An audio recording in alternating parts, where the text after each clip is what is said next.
CH-231, the space carrier's menace. Around the time Kaisai was picked up by the Melamime fleet, the Kalanchen main force was engaging the enemy vanguard fleet. New enemy ships spotted 45 degrees ahead. The report said that it's a group of destroyers centering around a space carrier. Their number is 20, distance 280.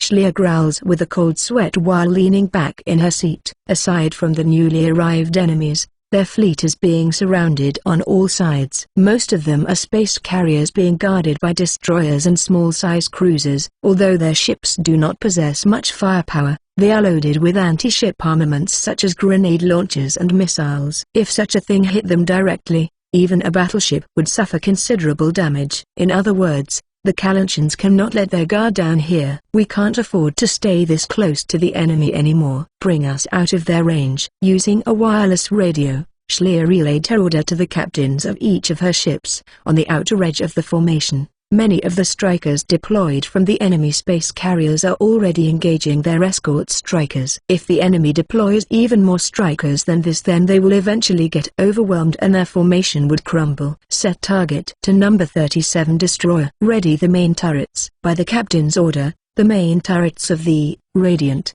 rotated with a dull noise and took aim at the enemy destroyer. Naturally, the rest of their battleships followed suit. Ready to fire. Commence fire. Extra thick beams were fired from the huge barrels peculiar to a battleship's turret. Although the beams of light flew directly toward the target, the enemy is using a small ship that can make tight turns. It simply rotated and skillfully evaded the barrage. Don't panic. Aim correction. It was a long-range bombardment that was barely within their effective range, so they didn't expect the first shot to hit. After confirming the capability of the enemy ship, they adjusted their aim and immediately fired a second salvo. The armor plate of the Norwegian destroyer that was hit by the charged particles glows red and its AA turrets start to pop off like popcorn. It didn't sink, but this much damage is plenty enough for a long-range bombardment. Cheers erupt on the bridge, which was in a cloudy mood due to their battle situation. After all, if they keep adjusting their aim, they will eventually deal significant damage to the enemy ships. But enemy strikers approaching. Distance 20.300,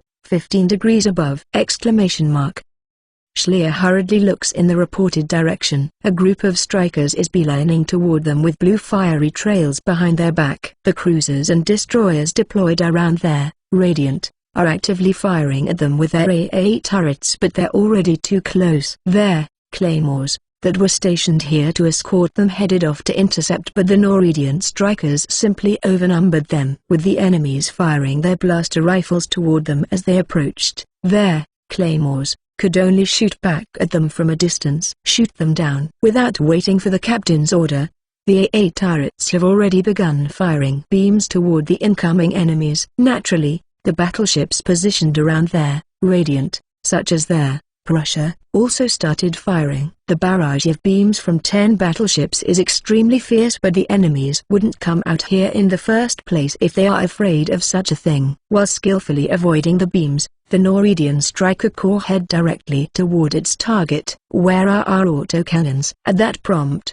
the autocannons started firing at the enemies. A dense barrage fired from multi-barrels cannons raced toward the jetters formation. One jetter was caught by the storm of shells and its limbs were blown off and exploded. Another jetter that managed to get out of the way was caught by a shot from the AA turrets and destroyed. All hands, prepare for impact. However, the Kalanchans couldn't get off scot-free either. Their jetters that bravely charged at them and managed to get close and took aim at the Radiant with their anti-ship grenade launcher. A large missile was fired and headed straight to the Radiant's chalk-white hull. The autocannons tried to shoot it down, but it was fired from a very close distance and was impossible to intercept. The He warhead detonated, sending a huge vibration throughout the entire ship. That shot didn't manage to tilt the ship itself, but Schlier still frowned at the unpleasant sensation. Damage report. AA turret number 4 is down. It seems that the nearby turrets were also damaged by the explosion, but we still did not receive a detailed report.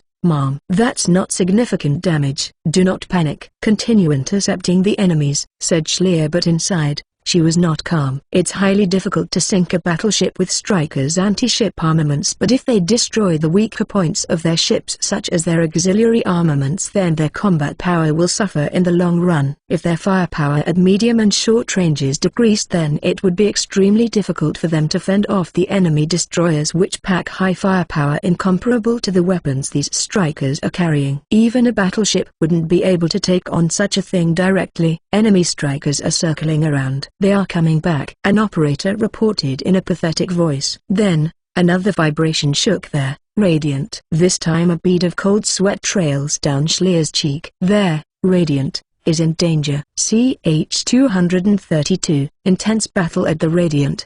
The Kalanshans are gradually shooting down the attacking Norwegian Strykers with their AA turrets, but they still keep their assault going. Feeling the fifth impact from the explosion on her ship, Schlier couldn't help but moan bitterly. As expected, we are their main target after all. Compared to the Norwegian ships they added to their ranks like their Prussia, and their Odervansen, their Radiant is just an old-fashioned ship that would look like an easy target for the enemy. That said, they could not afford to switch their flagship to the Odervansen, since its operating crew still hasn't been proficient enough. On the other hand, their Prussia is Valentina's ship. The fact that it's being operated by former Norwegian soldiers made it out of the question for a Kalanshan flagship. That's why they had already predicted that their Radiant will be the enemy's main target. The enemy ... They have many destroyers and small type cruisers. It would be difficult to shake them off even if we retreated at full speed.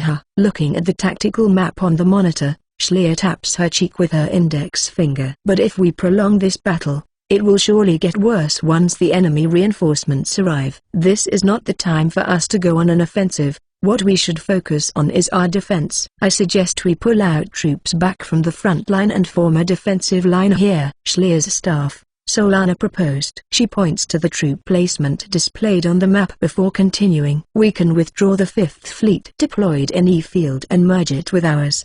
The 5th Fleet is centered around our space carriers after all. I believe they will be a big help in fending off the enemy Strykers.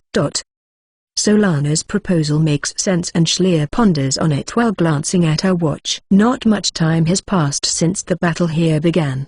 The core goal of this operation is to buy time before they lure the enemy to their defensive line on the planet. Certainly preserving themselves here is important, but considering the future stages of their plan, it would not be wise to move their front line at this time. If they lose this war, it could spell the end of Kalanshia. That's why, even if it's a little risky, Schlier decided to hold this place with what they have now. No, if the E-Field collapses, more enemies will flood into this area. Even if we gain a temporary advantage over the enemy vanguard, we will lose in the long run since the enemy has a number advantage. That ''s. Yes, it is as you said. Anyway, we have to. Explosion confirmed on the AA cruiser, Genge. Communication lost. Schlier hurriedly turned her gaze toward the direction of the Genge, at the screaming operator's report. On the large monitor, which is displaying the image outside the ship using their external camera, a fiery explosion erupted on a battered cruiser. Because they are in space, there was neither sound nor shockwaves. However, from what Schlier can see, the cruiser suffered fatal damage. Zooming in, she spotted that its propulsion engine had already gone silent. Meanwhile, the Norwegian destroyers nearby kept bombarding it with their turrets.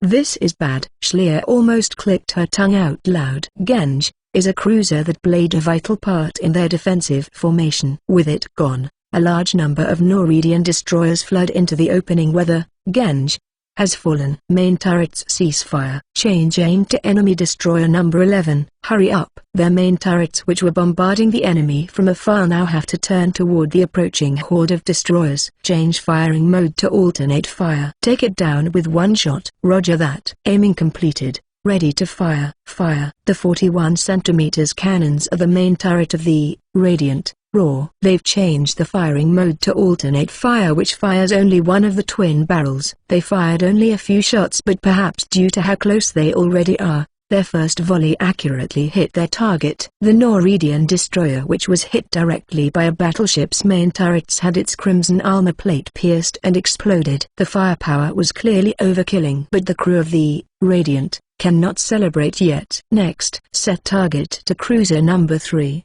The turrets moved slightly to adjust their aim and barked again. The cruiser pops off like a cola can hit by several magnum rounds. However, there are still a large number of enemies remaining, and their main turrets need a frustratingly long to reload. Switch to AP rounds. While hiding her impatience, the gunnery chief ordered. Enemy strikers still kept up their attack so they could not divert their autocannons to attack the enemy destroyers. After all, if they neglect their AA effort, the enemy strikers will bombard them with their anti-ship grenade launcher instead. Where are our escort strikes? Tell them to hurry up and cover us. Of course, they have deployed strikers to escort the main fleet, but it seems they already have their hands full dealing with the enemy strikers. Regardless of the overall fleet, it seems that Nord even has the striker number advantage. Seeing that, Schleer grit her teeth. Fire control radar alert from the enemy destroyers. We're within their main turret's range, Mom. Hard turn. Don't let them take aim at us. Hard turn. The ship started to make a sharp turn and the crew felt a slight G on their bodies. A brief moment after,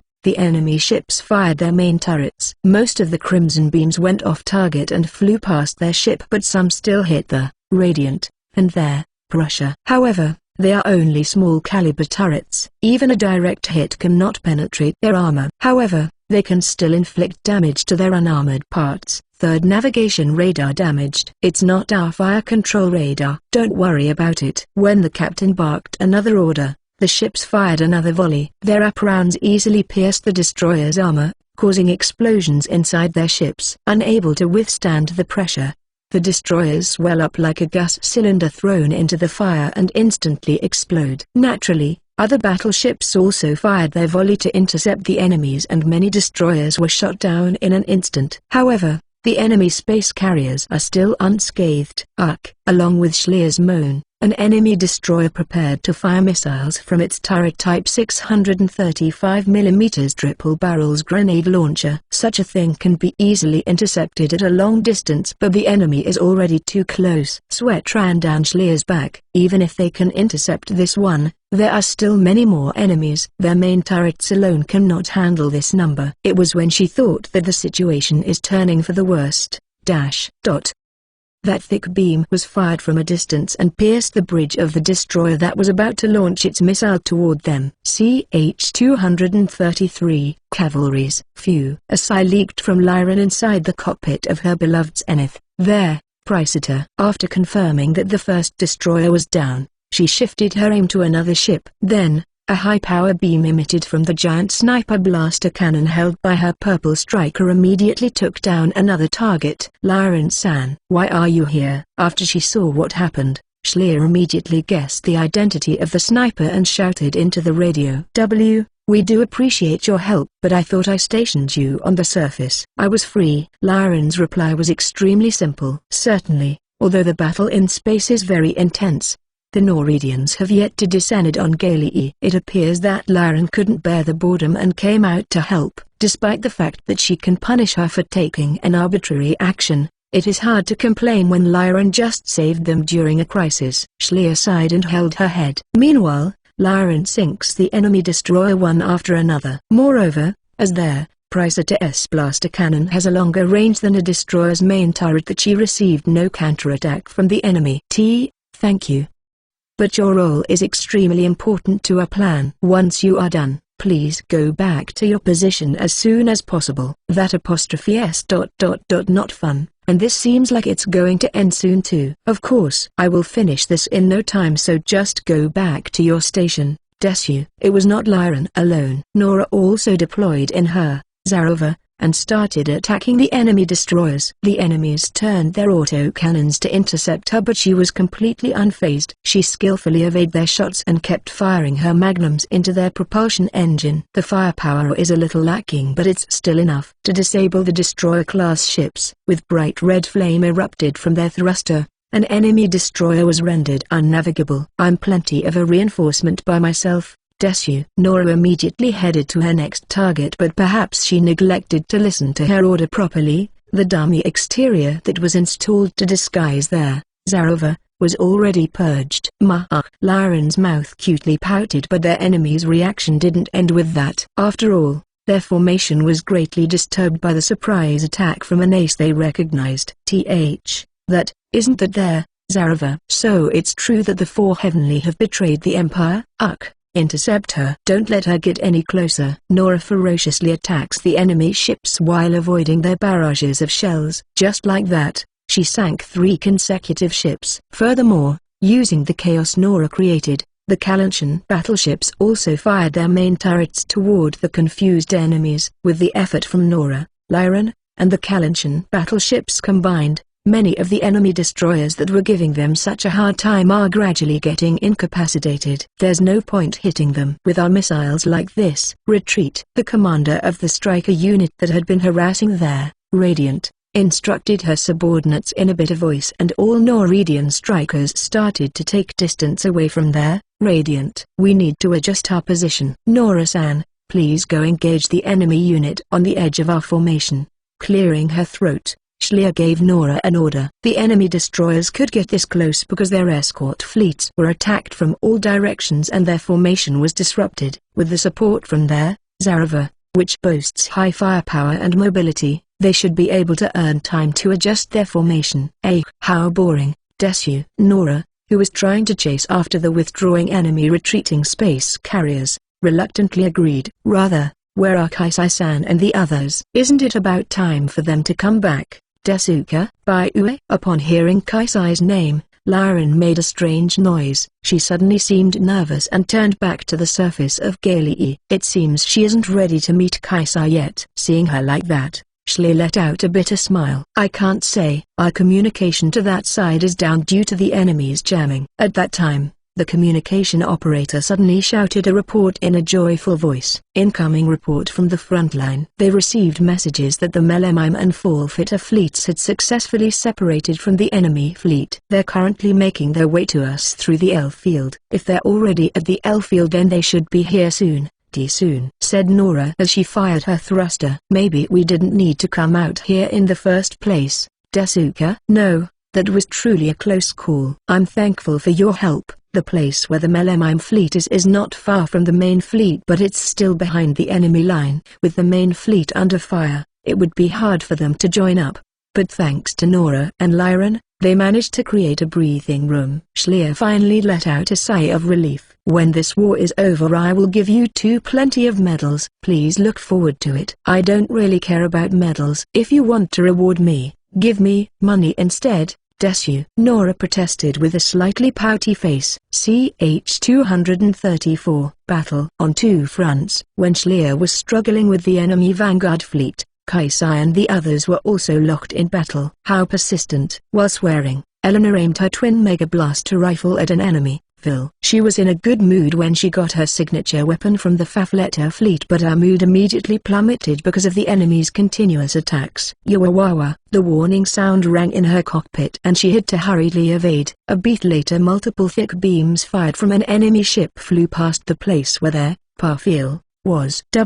What a pain. Beyond her line of sight was a large crimson cruiser. It is a powerful warship with a size comparable to that of a battleship. The large type cruiser aimed its 36 centimeters twin barrels turrets at Eleanor and the others and mercilessly fired. Naturally, being the top aces that they are, they were not slow enough to get hit by a ship's turrets. However, when they are being fired at with something that has enough firepower to evaporate their whole striker with a single shot, they can't help but tense up. Good grief, how troublesome indeed, said Tursis in a carefree tone. Her striker is only armed with a long sword, so she has no way to incapacitate a ship, so she left handling the ships to the others. Seriously, saying it like it's someone else's business. Eleanor swore, but there's no use complaining. She glances at the console to see her remaining ammunition.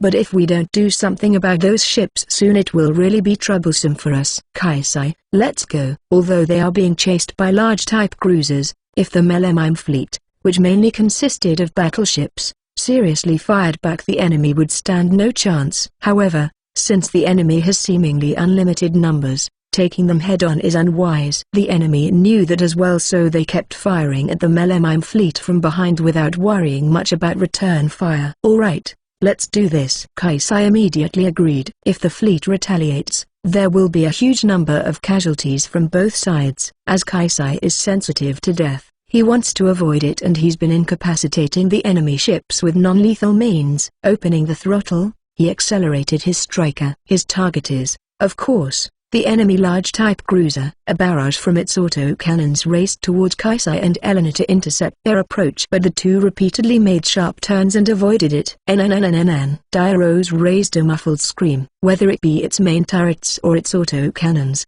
a single shot from the enemy ship can easily destroy their striker. Seeing a barrage of beams and shells from such a ship racing toward them already made her stomach turn. How pathetic. Oh ho ho ho ho. Diarose angrily exhaled at Elena's mocking laugh. So you are too stupid to even feel the fear. Ha, fool. I will give you a punch later, so be prepared. Alright. With that back and forth, the group entered the range of the enemy AA turrets, and the two strikers were greeted with colorful tracer rounds. Although the enemy interception effort was intense, it was not enough to deter the Wicked Star and their Heavenly Thunder. While delicately operating this control stick, Kaisai kept performing evasive maneuvers while observing the cruiser. It is so big that it wouldn't be a mistake to dub it a small-sized battleship. The number of AA turrets and autocannons installed along its deck and sides is no joke. Target their propulsion engine. Yes, I got it. It would be much faster if they target the bridge or the main turrets instead, but that would cause too many deaths. Taking down a ship by destroying its propulsion engine and thruster is Kaisai's style. Of course,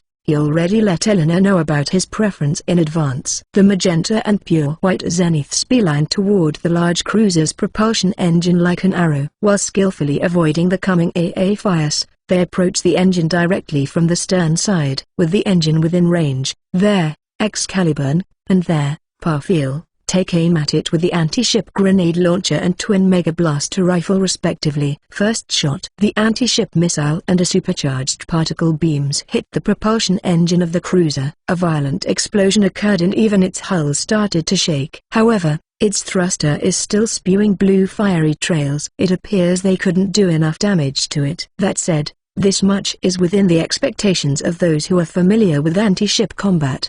The two performed evasive maneuvers. With a slight difference, Elena's Parfil was faster in launching the second attack. Take this. Elena shot her beams into the same bullet hole her first shot made. The cruiser's red armor plate began to foam up due to the heat and an explosion erupted from the inside. Following that, Kaisai also shot another missile at the same location. Perhaps his shot immediately vaporized the propellant inside. The cruiser's armor strangely swelled and white gas was leaking from the inside. One down. With this, the ship should no longer be able to navigate on its own. After that, Kaisai takes aim at the next large type cruiser. There are still many cruisers that are in pursuit of the Melemime fleet. It would be difficult to sink all of them, but making them give up their pursuit would be doable. However, Kaisai, can you hear me? Freya's voice came through the cockpit's speaker. She's already got off there, Dainsleif, and is not on board there, Mephisto. Saki-chan just called it in, but it seems our forward group has encountered a large group of enemy destroyers ahead of us. Once we get through, we will probably enter the Kalanchia's controlled space though. After saying that in an apologetic tone, Freya turned silent for a moment. Even if we have a lot of battleships on our side, it would be ugly if their anti-ship missiles landed a lucky shot on us. That's why we want you to clear out the destroyers in our path. And it just started to get good here too. To come this far but have to give up pursuing the other cruisers is obviously a killjoy for him. The enemy seems to be in confusion from the feat they just pulled, and their AA effort is not as intense as before. To be frank, he wants to continue demoralizing the enemy here by continuing his attack. Fine, I'm going. However, Kaisai cannot just ignore the request from the fleet, so he has to reluctantly agree. Sorry, we will dispatch some of our escorts to fill in the gap. The striker units of the Melems are certainly elite, but it would be impossible for them to disable the enemy cruisers as skillfully as Kaisai and Elena did. Kaisai let out a small sigh. Surrounded by enemies from both sides, their situation is truly a difficult one. CH-235. Breaking through. Certainly, the group of destroyers ended up making Kaisai and the others reluctantly give up their battle in the rear, but from their perspective, Kaisai's arrival is also a disaster. After all, a whole enemy fleet just appeared behind them while they were engaging the Kalanchian main force in the front. Those ships, They are not on our side. So the report that the Melemime fleet has defected is true? With their ships and strikers being mercilessly fired upon by the Melemime fleet, the Norwegian Vanguard fleet was plunged into great confusion. Since they were firing at them from long range, there was no direct hit, but it does affect their morale due to the sudden pincer attack. Moreover, none of their ships are equipped to fight against battleships at this range. Hurry up and retreat, will you? The Norwegian fleet that's trying to escape is also being attacked by Kaisai and the others. Confused, the fleet couldn't form an organized counterattack. All they can do is direct the meager firepower of their destroyers' main turrets and AA weaponry at their Excalibur, but that is not nearly enough to stop Kaisai's advance. Unable to intercept his attack, the destroyer received a blow to its propulsion engine and aimlessly flew away while spewing black smoke from its stern. A large ship with thick armor is one thing, but a destroyer with low defensive power can be taken down by a striker's firepower with no problem. Don't let those zeniths get close to the ships. The captain of the escort striker unit led the charge to prevent Kaisai from causing further damage to the fleet. However, they understand well how unreasonable it is to face a zenith with their mass-produced machines. Even if they try to counterattack, Kaisai would just disengage, and all they can do is delay the inevitable. Only at this level Tursis rushed toward a Jetta that's firing blindly at them with her longsword. Naturally, the acceleration power of the Van Wolf, which was designed to be a close-quarter specialist, won't allow a mere Jetta to escape its charge. You were all there. Jetta's pilot could do was point the rifle's muzzle at their Van Wolf, with a scream. However, even faster than the pilot could pull the trigger, Tursis's sword that was specially forged for her use has already cut through their Jetta's armor like wet paper. Kug. Lady, Heavenly Blade. Why did you betray us? In a bitter tone, a pilot of a nearby Vil questioned Tursis. The four Heavenly are heroes of the Nor Empire. The fact that they are now turning their blade toward them, soldiers of the Imperial Army, is simply something that they do not want to accept as reality. For love. The moment she replied, Tursis fully accelerated. Seeing the vermilion striker rushing toward her, Vil, like a cannonball, the pilot's face immediately stiffened. You betrayed us because of a man? In the desert not of man that is the army, the tropic of boyfriend is forbidden. The pilot instantly got enraged. She forgot that she was addressing the Heavenly Blade herself and unsheathed a photon saber to intercept the Van Wolf's charge. That's right. With not a shred of guilt, Tursis replied. At the same time, she swung her sword down on their Vil, who managed to catch it with its photon saber. However, while losing its balance from the impact of the blow, their Vil received a kick to its abdomen. Their Vil fired its thruster and regained its balance, but that was all it could do. Tursis's longsword sharply pierced the abdomen of the Crimson Striker. Then, Tursis pulled the sword back out while kicking away the now disabled striker. Damn it all, I want a man in my life to tilde. Oh! The pilot let out a pitiful scream while hydraulic oil continued to spill out from the wound on her striker's abdomen. And her scream gave Tursis a triumphant smile. HMPH. Sorry about that. You actually don't feel sorry at all, right, Tursis-sama? However, the retort that immediately followed made Tursis frown. And that retort came from none other than Eleanor. It's in bad taste to add insult to injury, you know. You just did the exact same thing though. Diarose shrugged while bitterly smiling at the pitiful cry that can be heard from the open channel. But judging from how weak their resistance is here, our allies must be close. Beyond her line of sight were the enemy destroyers trying to escape the bombardment from the Melemime fleet. At first glance, it may look pathetic, but it would be more natural to think that they ended up in this state because the Melemime fleet just showed up behind them while they were focusing on the enemy to their front. Even an elite crew would panic if they got attacked from a direction they didn't expect after all. That said, such a confused state is only temporary. They need to break through this place before the enemies regain their composure. I don't see any report about any more enemy cruisers being sunk after we left. I don't think they can catch up to us yet, but it would be bad if we take too much time here. Daizo growls while stroking her chin. She chose to maintain the position as a tactical advisor, but her way of thinking is still that of the commander. Master, we should prioritize the destroyers here. The strikers they have here only wield anti-striker weaponry. It seems they've already dispatched their anti-ship squadron somewhere else. They probably won't pose any threat to our battleships, ignoring the enemy strikers and forcibly break through. That's the plan she decided to go with. Leave it to me. With a grin, Kaisai accelerated. The nozzles on the back of Excalibur spit out blue flames and pushed the striker forward with tremendous force. His target is the destroyer that's currently firing its main turrets at Tursis and the others. Seeing his approach, the destroyer hurriedly pointed its turrets at the Excalibur, but Kaisai was unfazed. In less than a minute, an anti-ship missile was fired into its propulsion engine, turning it into a chunk of iron that can no longer navigate on its own. And without sparing them a look, Kaisai moved on to his next target, CH-236. The long-awaited Union. The Norwegian Vanguard fleet is currently being sandwiched with enemies on two fronts. In such a situation, it's unlikely that they will be able to put up a proper fight. Judging so, the fleet commander has issued a retreat order. We finally arrived.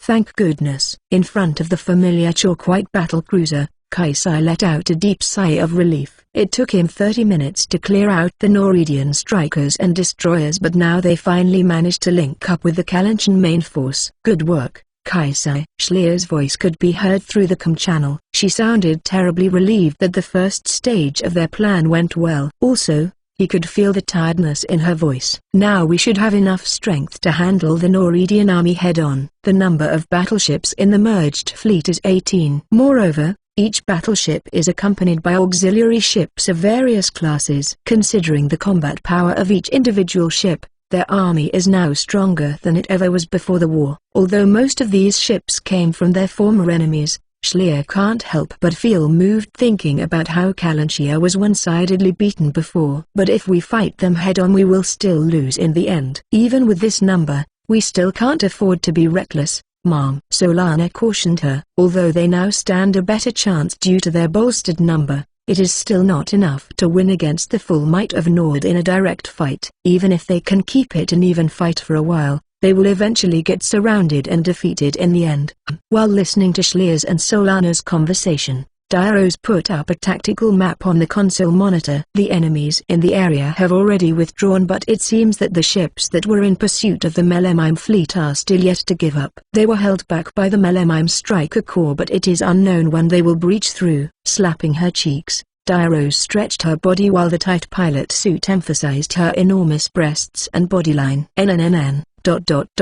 Fumer, it might be better for us to hit them back once, huh? Who? Although Solana looked like she also had her opinion about their situation, she did not interrupt Diarose. After all, she's aware that Diarose is an extraordinary strategist. They must have dispatched their fastest ships to pursue the Melemime fleet. If that's the case, then we should crush their fast-moving ships before their slow ones arrive. In other words, we should destroy them while they are isolated. I see. On there, Radiant. Schlier folded her arms and considered Diarose's plan. But what would we do if there are enemies that we can't take down during that time? Once we start exchanging fires, the enemies wouldn't withdraw so easily, you know. That's also true. But the enemy won't be throwing everything they have at us immediately. We have all four Heavenly here, not to mention Master as well. We are at the advantage in terms of ability and morale. As long as we have those, we should be able to manage a few disadvantages. Why do you think that the enemy won't just throw everything at us? Focused attack is one of the basic battle tactics. The enemy has no reason to let go of their number advantage so easily. Thinking so, Solana asked while cocking her head. Unless her safety can be guaranteed, the Empress herself won't be coming out to the front line herself. To add to that, her elite troops will have to stay back to escort her. That's why they will probably send the noble army our way. Being the Empress's actual daughter, she should be someone who's most familiar with her personality. However, they have a lot to lose if this plan doesn't go well. Because it's not an easy decision, Schlier decides to seek some advice. Valentina, what do you think? Me? A little surprised voice returned from Valentina on board the Prussia. It seems Valentina herself did not expect to be asked an opinion. Unlike Diarose, who fed them suggestion after suggestion even when she was not asked, Valentina's not very active when it comes to the planning process. Mother. No, It's true that the Empress is a very cautious person. What she's fearing the most is being at the center of the attack. This woman might be shameless, but she wouldn't propose a plan with no chance of winning. I think. Fuma. Thank you. With her arms still folded, Schleer kept pondering on it. The staff around her silently waited for her next words. In case the enemy sends their main force here, what will we do? Well, that's simple. Dairos replied with a terrible amount of confidence. If that happens, then we can just go take the Empress's head. Be it on her battleship or her striker, Master can easily take her out. After all, the moment she showed up is the moment her fate is sealed. Certainly. Recalling how Dairos did everything to not confront Kaisai directly, Schleer was convinced. If the Empress is defeated by Kaisai in single combat, then the morale of their entire army would plummet to the point that they would no longer be able to fight. Most of the aristocrats only pledge their loyalty to the Empress's might. If said might is no longer all-powerful, it wouldn't be strange for the Vald aristocrats to rebel. Besides, in the worst case, we still have that bomb. I don't really want to use them here, but if push comes to shove, we will have to use it. It should deal a big enough blow for them to retreat after all. Valentina growls in a clearly embarrassed tone. On the other hand, Schleer's face stiffened. It's that messed up after all. Very well. We will go with that plan. All ships full speed forward. Since they already have a plan, all that is left is to swiftly execute it. They need to avoid the enemy's fast and slow ships to join up, so Schleer immediately issued her order. Set target to H field. We will meet the enemy there. CH 237. Warriors respite. It's time for a counterattack, but a pilot's endurance still has its limit. Kaisai and the others have been out fighting for some time already to pave the path for the Melemime fleet. Considering that this is going to be a long battle, Kaisai, who's the trump card of Kalanshia, cannot be allowed to exhaust himself too early.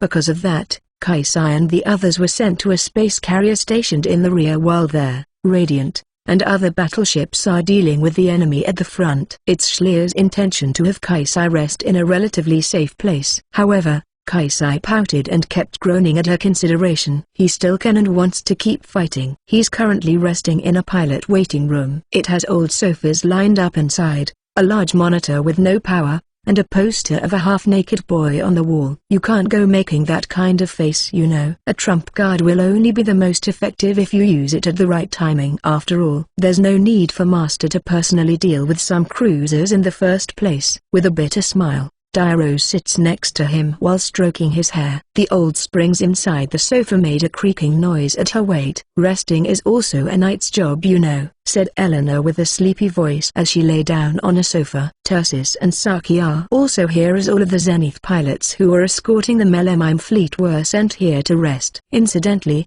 the other pilots from the Melemime fleet are resting inside another room on this same ship. Still, this room is terrible, isn't it? To think that they would make me use such an uncomfortable sofa as a bed, like the one Kaisai and Dairos are sitting on.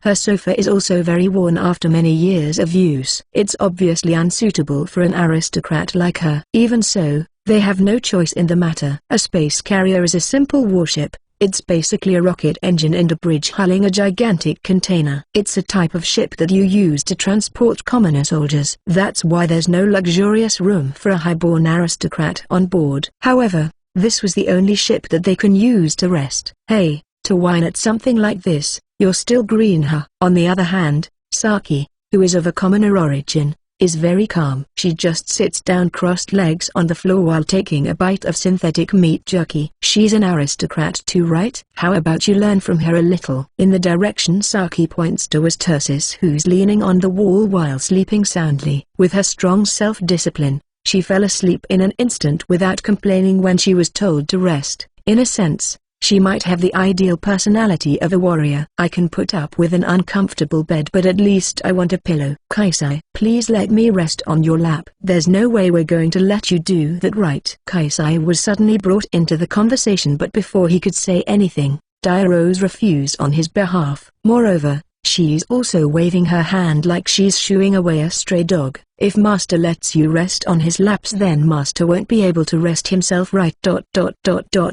But a lap pillow is also a nice idea, huh? As though an idea just came to her, Diarose grinned and tapped on her knees. A nap would be a good way to get some rest for the next battle, so as your personal slave, I have the duty to provide Master with a good sleeping condition. Right? Honestly, I don't really feel like sleeping though. Can't I just go back to the Excalibur? Still dissatisfied, Kaisai grumbled. He's unrivaled as a pilot, but if the ship he's resting on is sunk, then he can't do anything. That's why it's his style to rest in the cockpit so that he can sortie at any time. However, this time he was forcibly brought here by Diarose and the others. If Master stayed connected to the icon system, then you won't be able to relax, right? This is not the time to be selfish, you know. Although the area around this ship is rather peaceful, a large-scale battle between two gigantic fleets is just nearby. Naturally, there will be a large number of casualties on both sides. Since she knows that the thought of death has a negative effect on Kaisai, Diarose wants to keep him disconnected from the icon as much as possible. Come,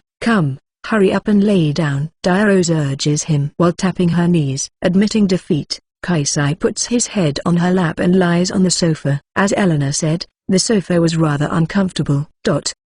Diarose gently leaned forward with a sweet smile and placed her plump breasts on Kaisai's face. Kaisai yelped in surprise as the soft and heavy feel of her breasts was too stimulating for his tired body. What are you doing? Eleanor asked in a terrifyingly cold voice while Saki silently glared at her. It's just a simple skinship though. That would just put unnecessary weight on him, right? Take those lumps off his face. What? Master does enjoy my breasts, you know. They will be good for stress relief. With a triumphant look, Diarose snickers. Saki and Eleanor kept glaring at her, but they didn't physically peel her off Kaisai as they want to preserve their stamina for the battle. In the end, Diarose's skinship lasted until the end of their break. CH 238. Crushing the pursuers. Around the time when Kaisai's group was resting, the Kalanchian battleships advanced to the front line to face the enemy's large type cruisers. Destruction of enemy cruiser number 3 confirmed, shouted the operator as she confirmed that an enemy cruiser received a direct hit from the bombardment by their battleships. Even though their fleet has both old and new ships mixed together,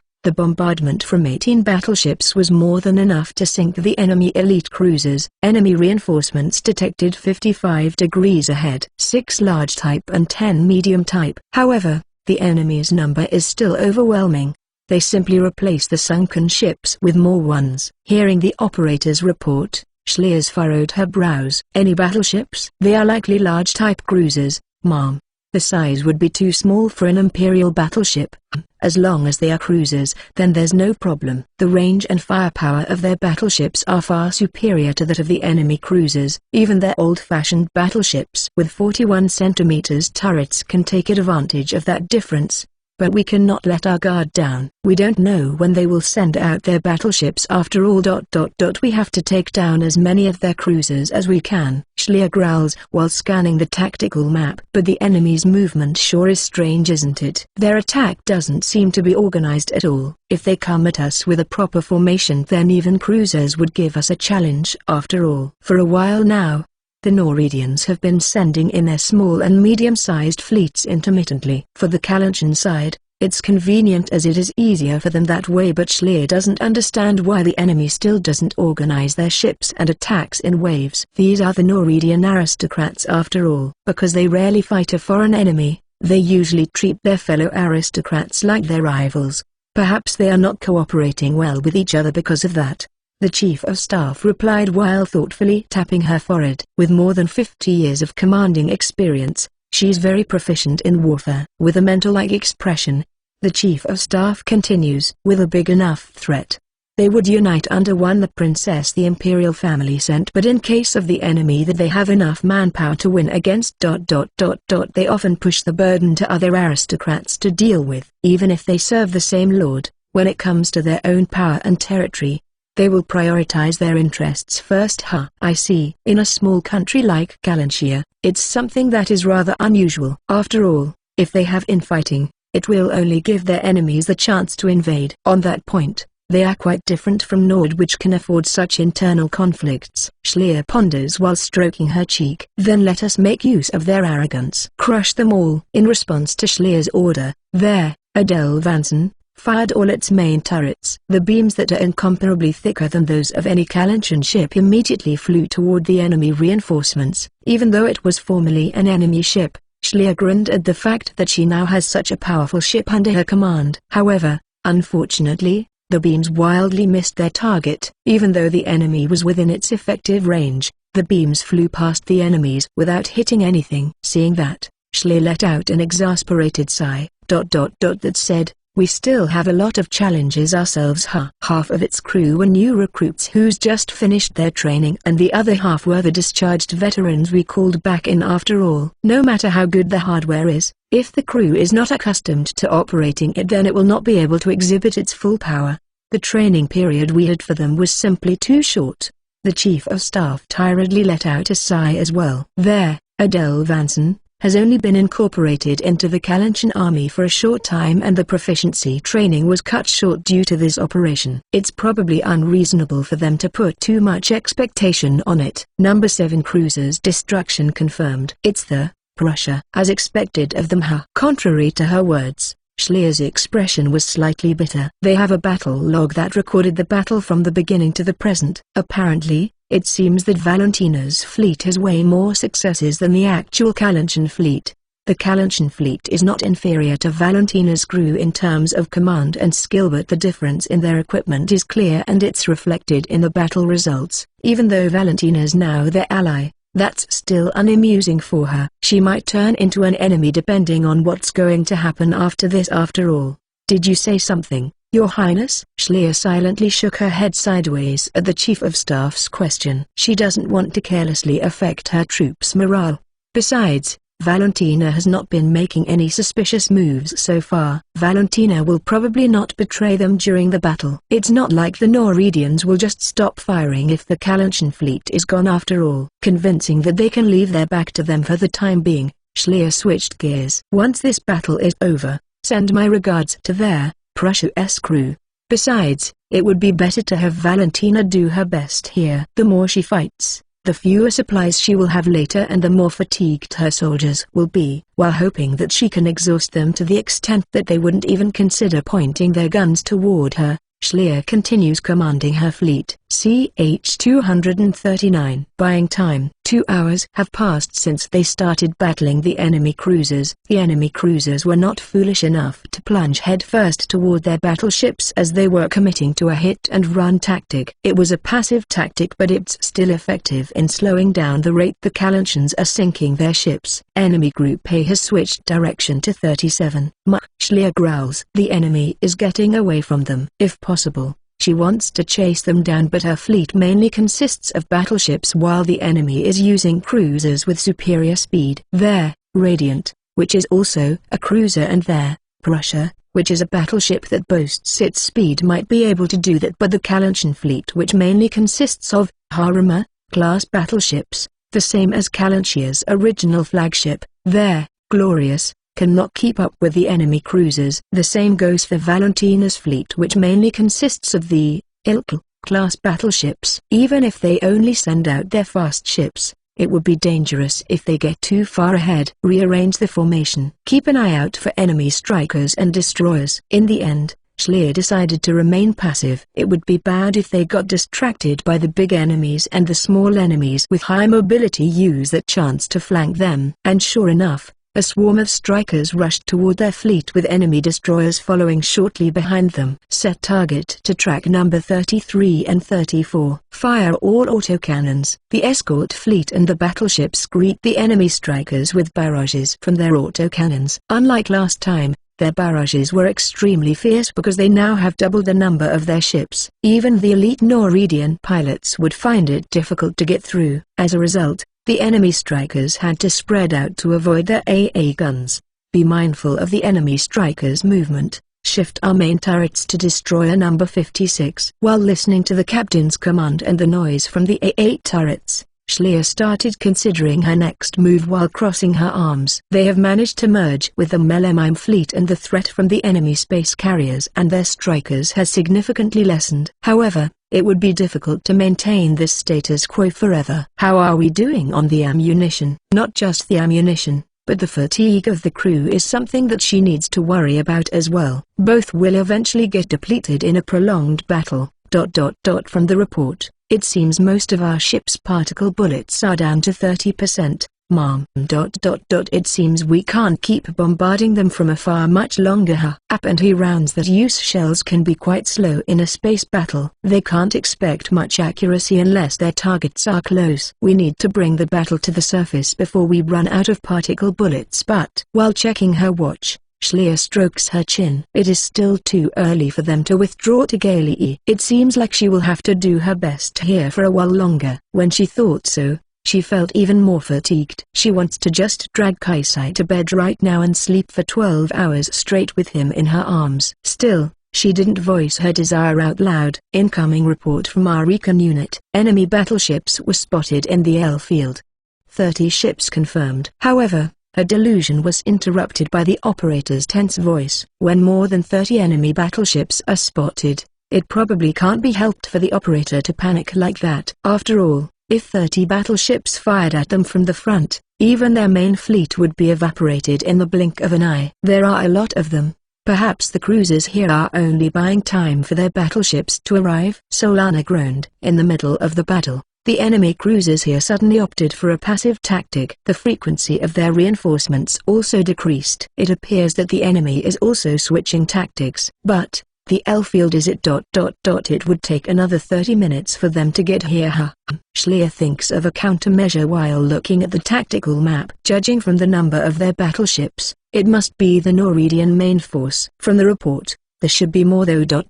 No. Perhaps the Empress and her guards are still in the rear. Withdraw the fleet to D-field. Maintain fire on the enemy cruisers. After we buy enough time we will descend to the surface. The place they designated as the D-field is in the low orbit of Galei. They can quickly descend to the surface if the need arises. In the worst-case scenario, they can also expect fire support from the surface, so it's a good place for them to conclude the first phase of the battle. At Schleer's command, all ships turned back and fired their thrusters. Without missing that chance, the enemy cruisers who were taking their distance immediately chased after them. The rear guns of the Radiant began firing at the enemy ships to keep them away. Use alternate fire to save our ammunition. Even a large cruiser can be sunk with a well-placed AP round. It's pretty dangerous to approach a battleship in space, but large cruisers, including an old-fashioned one like their Radiant, still have high firepower. At worst, they might even take advantage of their speed and block their path. Moreover,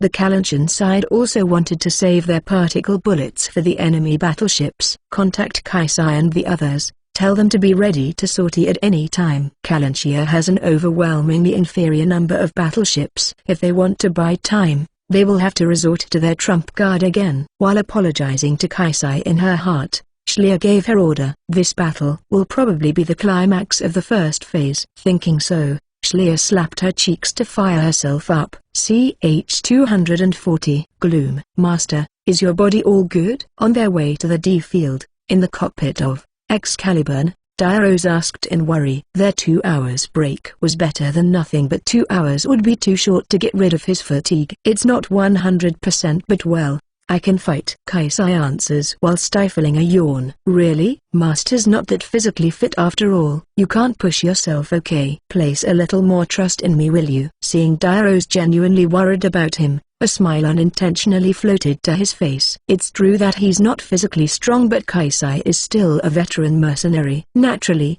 he has experienced long battles before. I'm telling you, I'm fine. Who do you think I am? Wicked Star. Exactly. Kaisai snorted, and this time it was Diarose's turn to smile. That said, this is still the first phase of the operation. Reserving your stamina is important. With how inferior our fleets are, relying on Master is inevitable after all. Well, with how many ships our enemy has, this probably won't end anytime soon. That's right. We have a two-seater here, so it might be better if you switch me in some time. I might not be as good as Master, but I do have confidence in my skills, you know. That would depend on the situation though. Kaisai personally doesn't like the idea of handing over the control to Diarose. He doesn't want to show her his pathetic side. Even Kaisai has a side of him that wants to look cool in front of the people he likes. Still, First phase.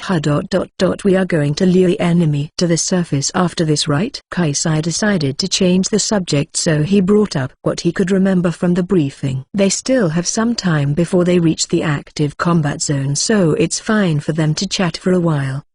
We will fight them in low orbit for a while and descend to the surface, letting the enemy think that we're retreating. After that we… What? The rest is a secret. A secret? Confused, Kaisai looked back at Diarose. The area they are flying in is free of asteroids or any random debris. There's no problem even if he takes his eyes off the monitor for a little. On the other hand, Diarose has a terribly apologetic look on her face. It seems that wasn't a joke. Kaisai may be able to feel others' thoughts through the icon system, but he can't completely understand what they are thinking, so he groans with a difficult expression. Honestly, it's not that respectable of a strategy. I know that it will eventually get out, but I still don't want to talk much about it. Even worse than your SX tape plan? Talking about not respectable. Diarose's SX tape plan is one as well. Kaisai squints his eyes and stares at her. No, it's a different kind of unrespectable from that. Fidgeting, Diarose nervously answered. Seeing that,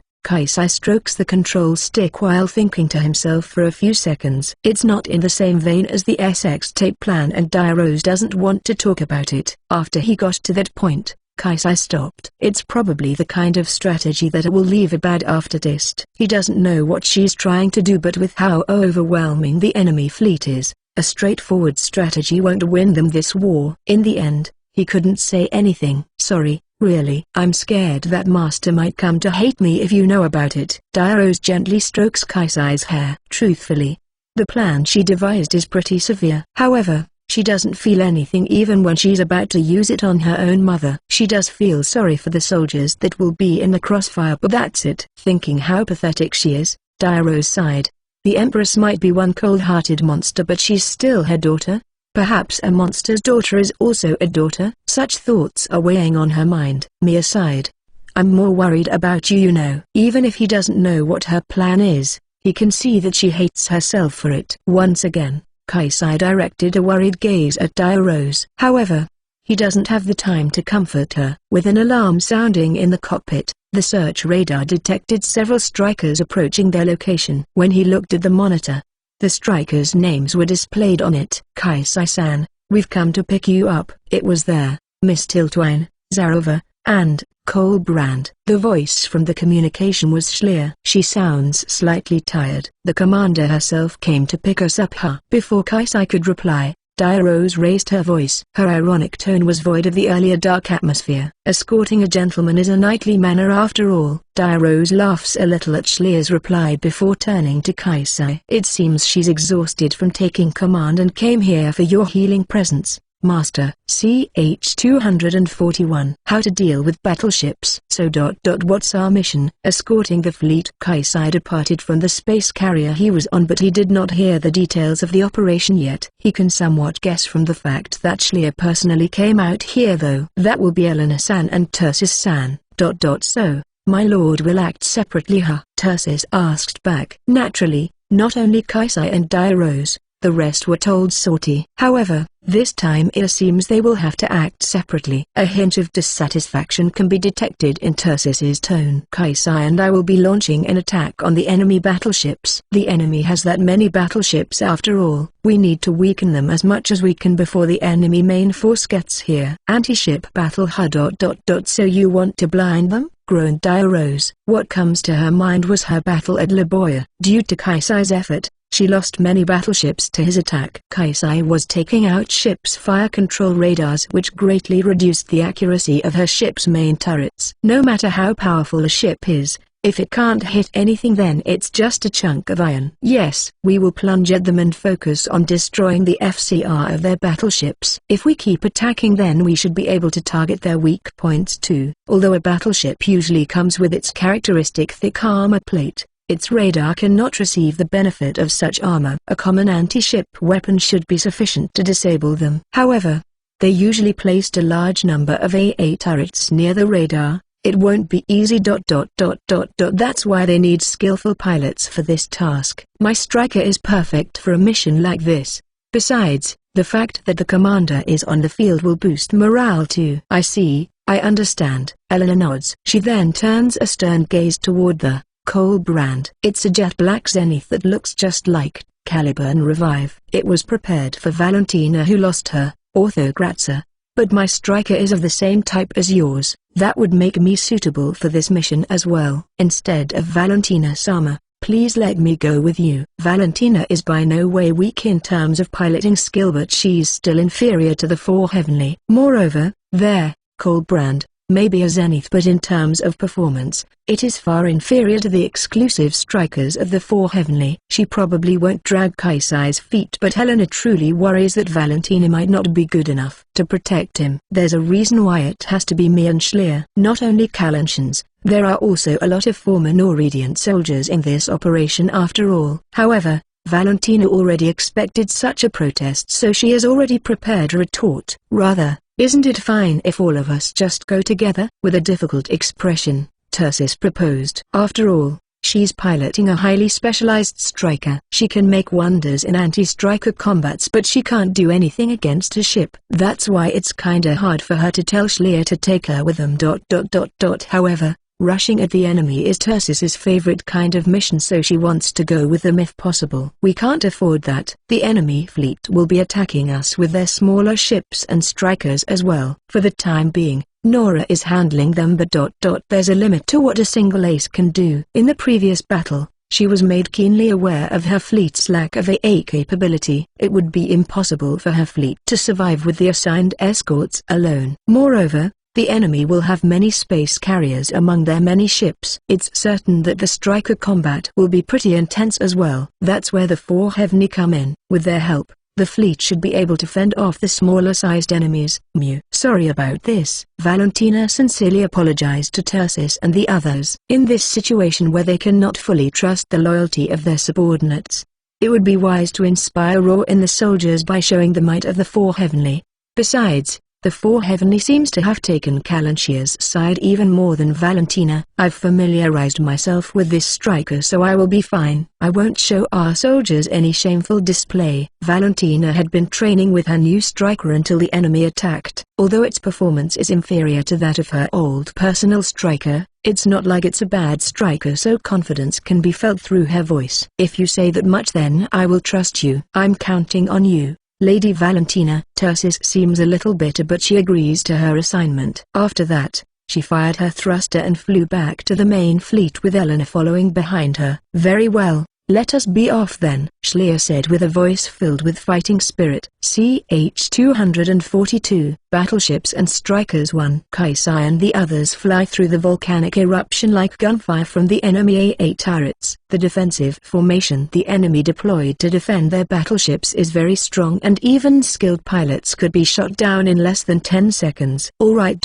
This is getting exciting. In order to sow through the gap between the AA fire, one needs monster-like reflexes, swift judgment, and precise control of their striker. Even someone as confident as Valentina is sweating cold as she maneuvers her control stick. If she let up for even a moment, she was sure that her striker would be turned into Swiss cheese. Cuckoo, if you're that scared, then you can stay back. Even I would lose some sleep if my sister dies after all. No need to push yourself. Dirose's tone was a teasing one.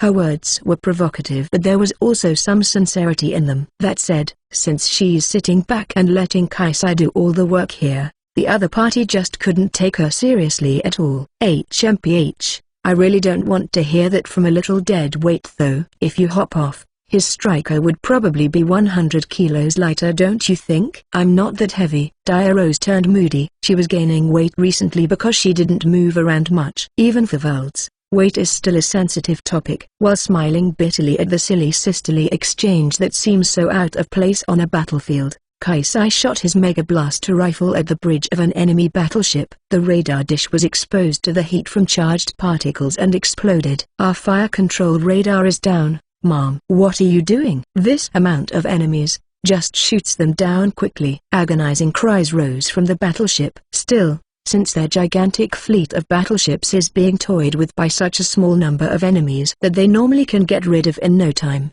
it is unavoidable for the commander to get frustrated at their lack of progress. Our optical rangefinder was also destroyed. We can no longer aim our main turrets. Mom. Damn it all. Kaisai and his comrades are also targeting the huge laser rangefinder installed on top of the bridge, so they have no way to measure the exact distance between themselves and the enemy ships. With that being the case, long-range shooting is impossible.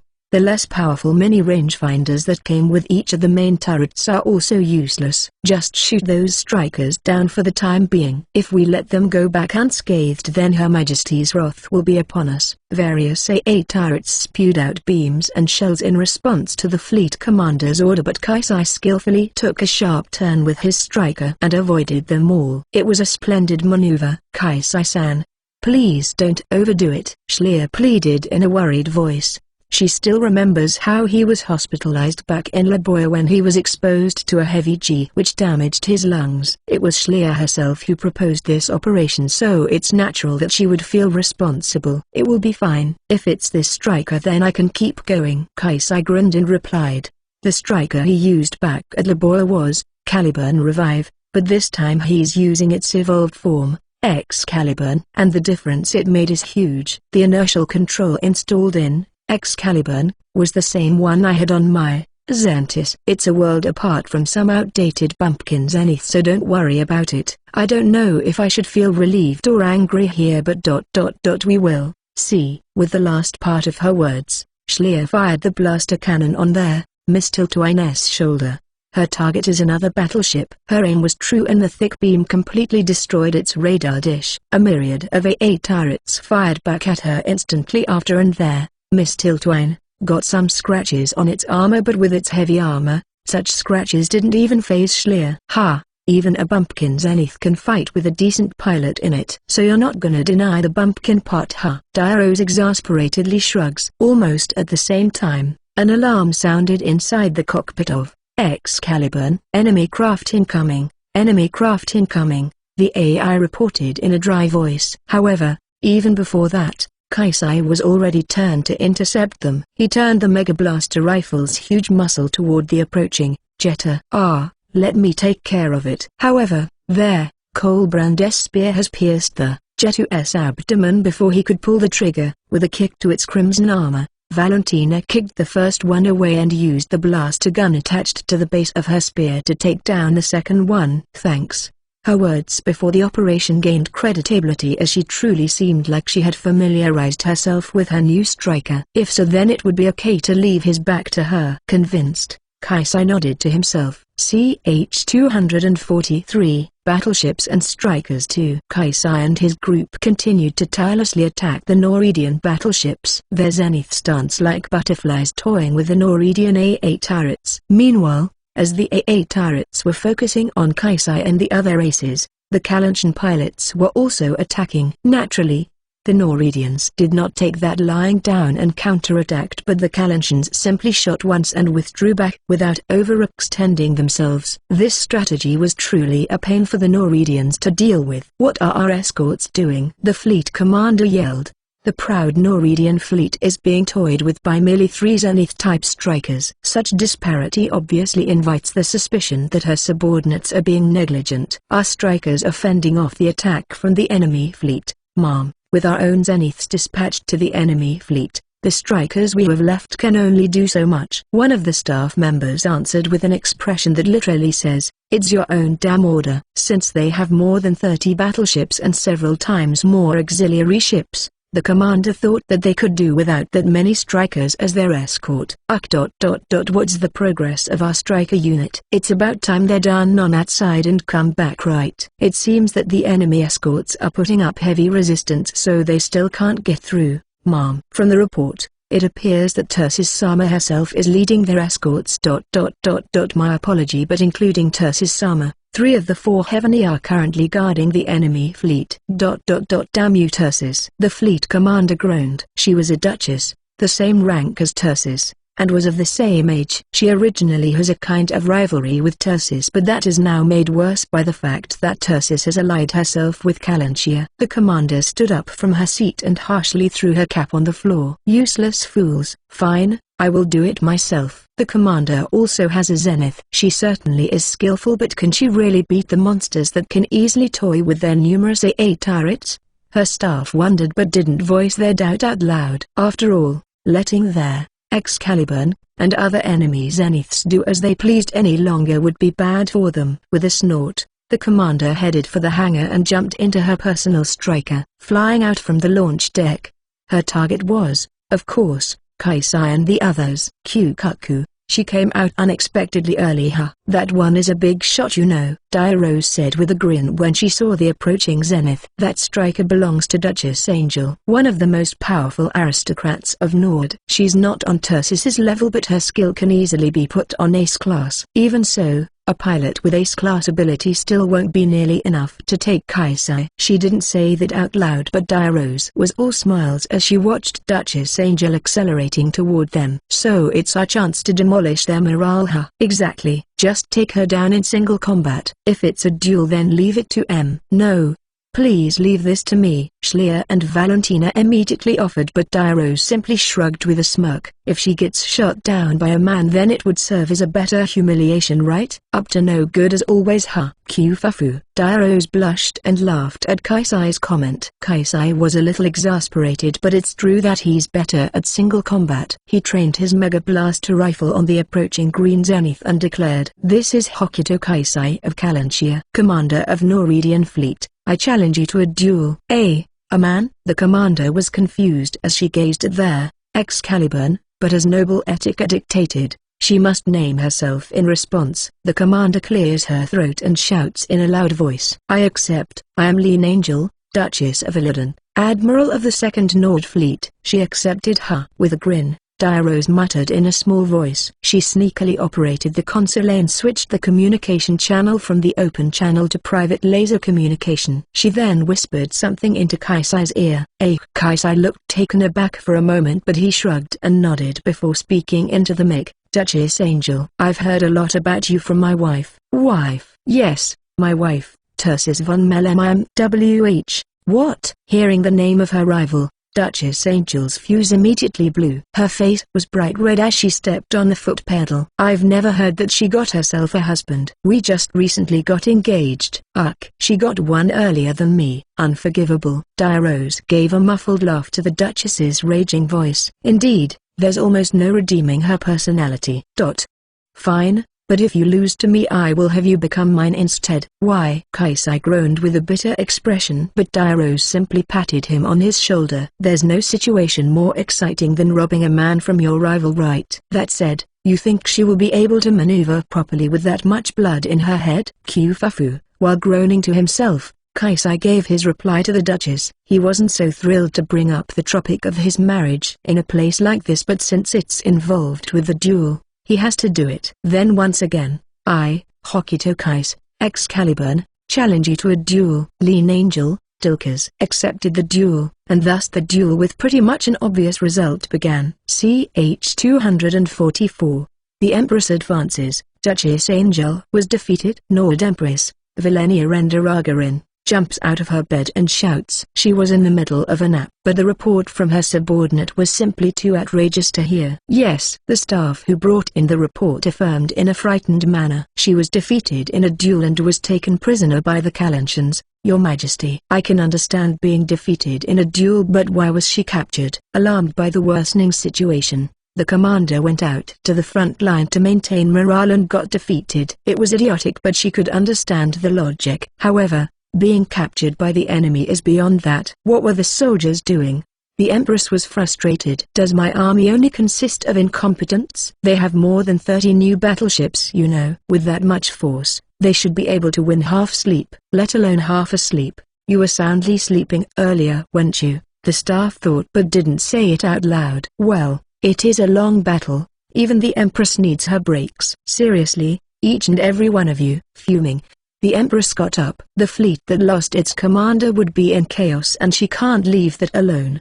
The Empress's Chamberlain silently dresses the Empress in her military uniform. Even though they are overwhelmingly at the advantage, this is still a real war. Naturally, the Empress can't just go out there in her sleepwear. With the jacket, she was ready to head to the bridge. "So how is the situation on the front?" "The Angel fleet did not lose any of their ships in the attack, but it appears that they suffered major damage from the attack from the enemy strikers, Your Majesty." On the advancing side, Our troops still cannot get to the enemy's capital ship. They lost despite everything. They have. Damn Greenhorn. I will put them to the guillotine later. The other side is a great aristocrat, so even the Empress cannot just execute her. Still, she has to let her pent-up frustration out somehow. But it might be a good thing that they still can't engage the enemy main force yet. Even with a superior number, a fleet that lost its commander would be exploited easily. The weakness of a Vald army is that it will be greatly weakened when its commander is defeated. In this case,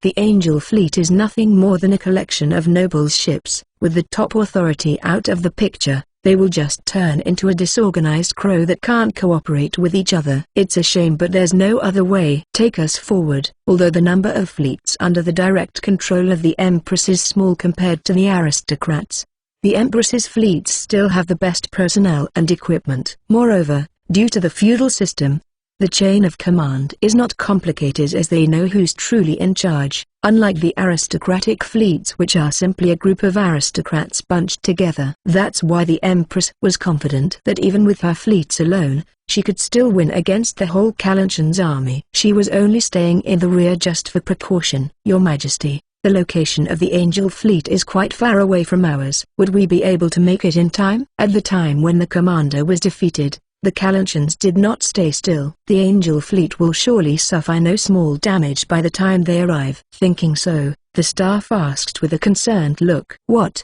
It's a nice opportunity, isn't it?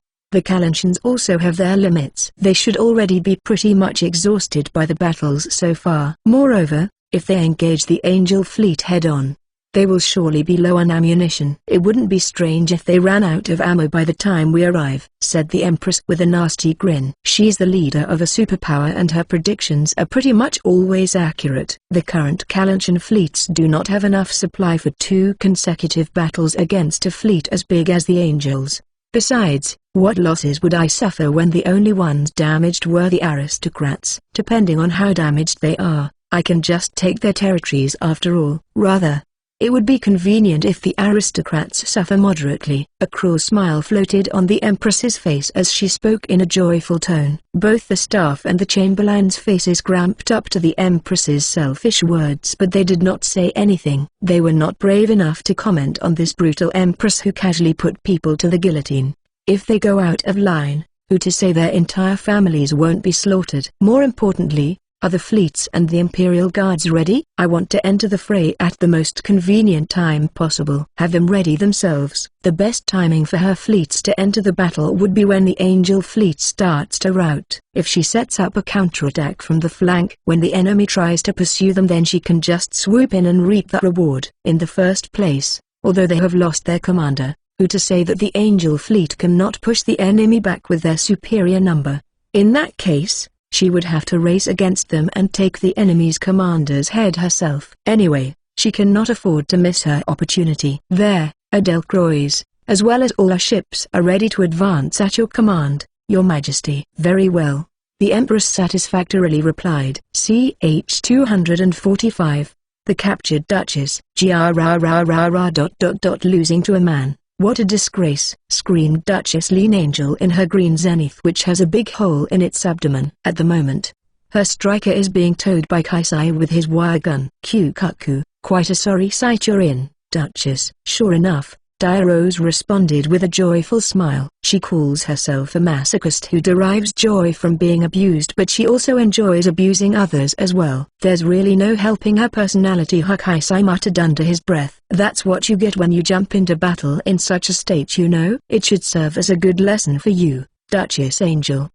How underhanded. As a result of Diarose's provocation, the Duchess lost her cool and was defeated in under a minute. Kaisai instantly slipped in through her opening and pierced her striker with his pile bunker. Moreover, now that she's captive, there's no way out for her anymore. Rather, that voice, is that you, Your Highness Diarose? So you can tell her. Fumo, indeed, it is I. With her being a high-ranking aristocrat, it's almost impossible that she has never met Diarose before. Naturally, Diarose herself was also acquainted with the Duchess.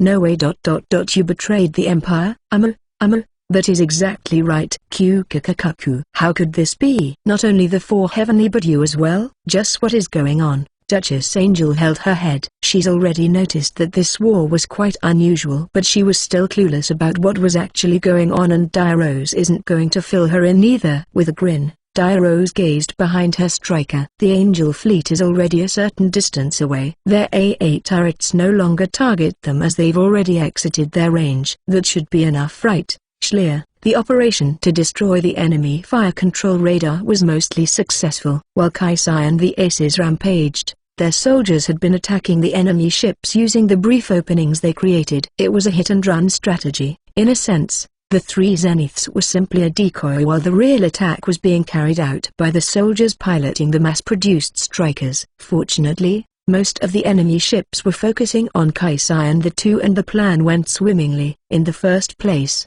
for this many of their pilots to survive in an operation of strikers versus a whole fleet is quite unusual. Yes, it should be enough. We can't afford to overextend ourselves and get shot down after all. A tired voice came from there, Miss Tiltwine, which flew up next to them. The barrage of AA turrets from over 30 battleships and their escort ships felt like they were flying toward a literal wall of bullets. When they managed to leave the enemy behind, Schlier was already exhausted both mentally and physically.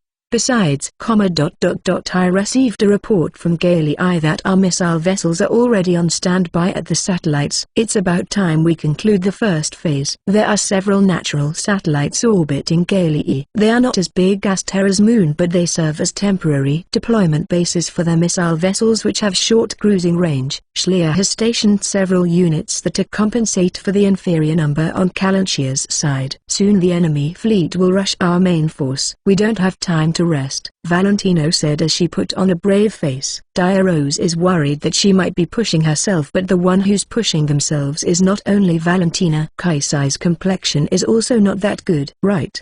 But our ammunition is already scarce. Let's head back to the carrier and resupply first. It would be dangerous for them to return to ships that are in the middle of combat like their Radiant. Since the enemy is trying to get through and attack the fleet, they cannot afford to land on the ships at the front line. The space carrier that Kaisai rested at earlier was stationed in the rear so they can safely resupply there.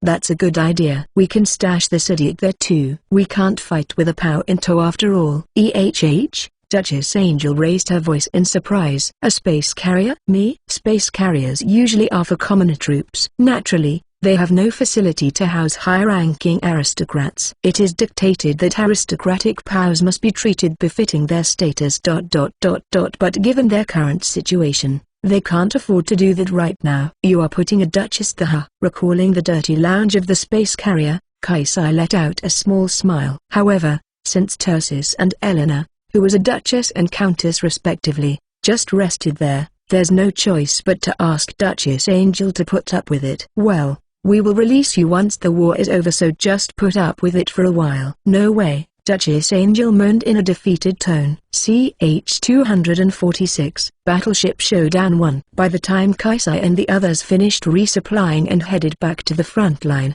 the battleships on both sides had already opened fire on each other. It was an exchange of deadly colorful rays of light. Yeah, no one would want to get in the middle of that. Let's focus on guarding our fleets. The powerful beams that are being exchanged right now have enough power to sink a small ship with just a graze. If they wander about in the middle of such an exchange with their strikers, then they might end up losing their lives to some stray shots. Valentina's proposal was very reasonable. No matter what Valentina may think of Schlier, Schlier is still the current commander of the entire Kalanchian fleet. They can't afford to let her get shot down by some lucky hit. Right. What's the battle situation? The latter half was not directed toward Valentina but the staff on their Radiant, which is now engaging the enemy. The battlefield is filled with jamming signals from both their allies and enemies, but they can still use short-range laser communication without any problem. It appears that the enemy still cannot reorganize themselves yet. Moreover, many of their ships have their FCR disabled. I believe that we are about even, Your Highness. The person who responded was Solana. The entire fleet is currently being commanded by high-ranking staff like her. Terran generals may think of this situation as absurd, but it is not unusual for a Vault commander to take to the field. Even if you call them a commander, It's mostly just in name. A banner in which her soldiers have to rally behind. Even her, Schleer muttered while looking at the enemy fleet. Some of their ships are fighting back fiercely while others were still in confusion. The defeat of Duchess Angel, who was the fleet commander, caused great disturbance among their ranks. The direct subordinates of the Duchess in particular are probably in a panic. Since they do not know which ship held their master, they cannot poorly attack their enemy, since they might accidentally blow away their Duchess. After all, for them to be able to put up an even fight in a situation like this, we will have to give it to them. In the end, the Angel fleet is gigantic. Many ships are shooting at them without care for the Duchess's well-being. Moreover, it's not like they managed to destroy all of the enemy FCR, and some of the Kalanchen battleships already received a direct hit. We need another push. Maybe. Well, it's about time we use that tape. I don't really want to, but that thing will definitely be effective. The tape was of course The Avenue starring Diarose and Kaisai. The suggestion came from Valentina, but she seems to be terribly embarrassed to bring it up. On the other hand, the person who's actually in it, like Kaisai, immediately turned bright red. Are we really going to use it, that thing? I understand why you are hesitating. I'm the same. Rotten as she is, she's still my sister. But if this keeps on going, then we will eventually be at a disadvantage. Well, I understand, but Kaisai let out a small sigh. It's still embarrassing. Don't worry. You don't have to be afraid that you can no longer be a groom anymore. I'm always willing to accept you after all. Sorry for interrupting, but we're not going to use that tape yet, you know. Diarose, who sensed that the conversation was rearing toward an undesirable direction, interrupted. Diarose herself aside. Both Kaisai and Schleer are not good at holding secrets. There's no way to know when the two might crumble under pressure. It's a plan designed to demoralize the enemy, so its effectiveness will depend on the timing. In a situation,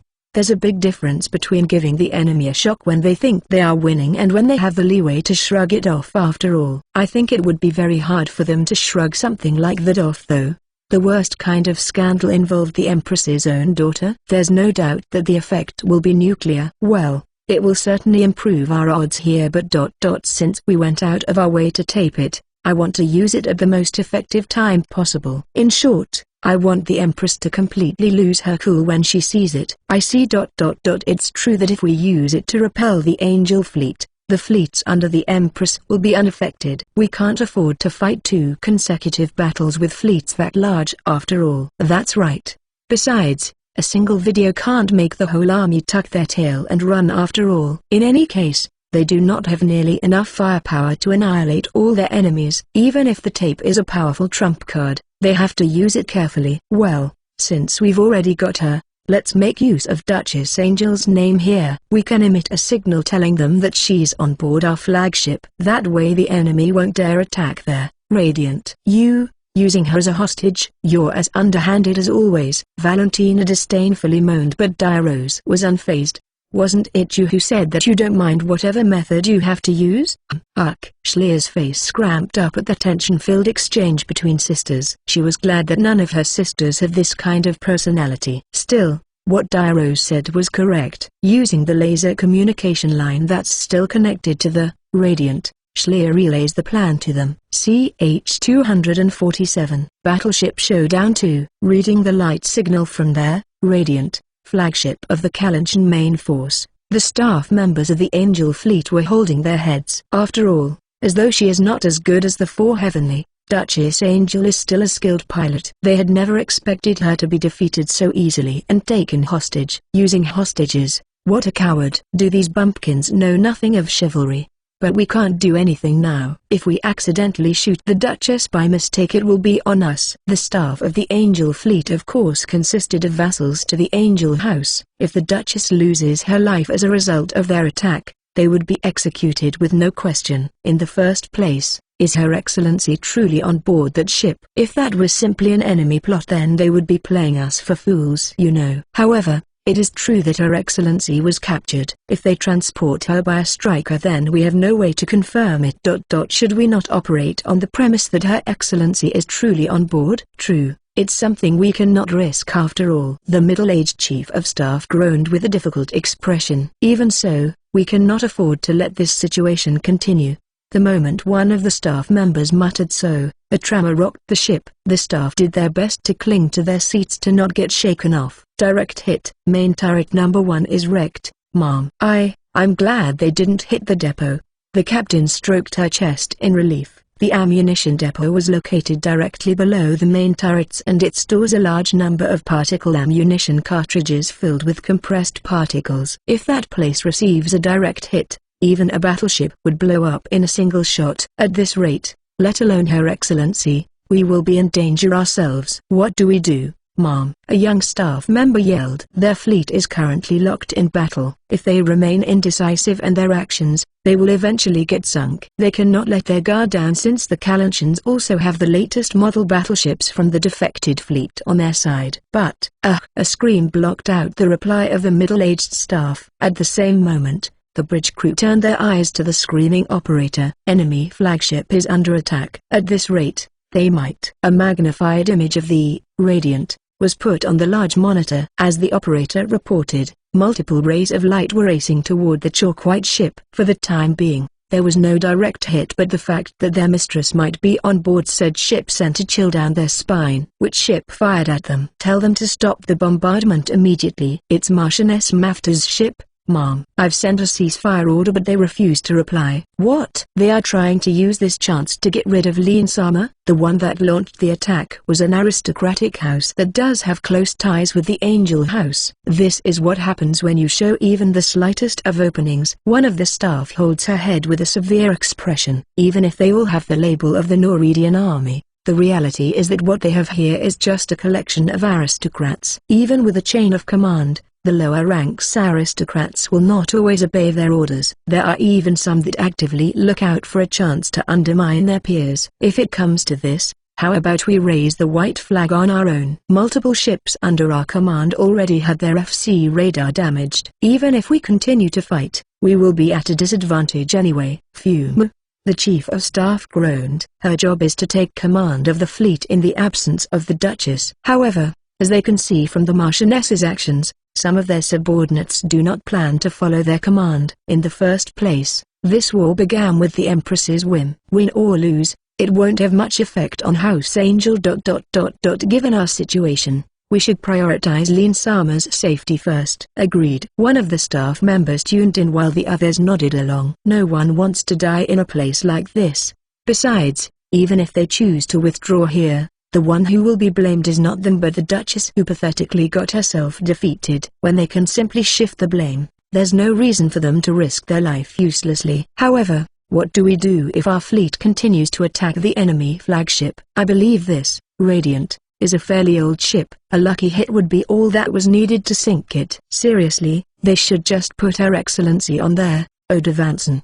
The chief of staff bitterly lamented. However, complaining won't improve their situation. At this range, we should be able to manage a laser communication. Let's negotiate with them to move Lin Sama to a safe place. We will tell them that all ships under House Angel are ready to surrender. The motivation of a noble who has no stake in this war was extremely low, and Diros has already taken that into account with her plan. CH-248, Battleship Showdown 3. Multiple Noridian ships are withdrawing from battle while signaling their surrender. They are ships under House Angel and their vassals. Since they cannot afford to risk killing their mistress, they probably had no other choice. QQQ. As I thought, their morale is pretty much non-existent. To think that they would raise the white flag with just this much, how easy. Daizo satisfactorily nodded to herself inside the cockpit of Excalibur. Nearly half of the enemy fleet has surrendered. Even if they dubbed the Angel Fleet, most of them are aristocrats who have no close relationship with the Duchess's house, as the Duchess herself was only given command of the fleet by the Empress. It is also honestly unexpected that this many enemy ships would choose to withdraw. I was hoping that they would do everything to get their mistress back though.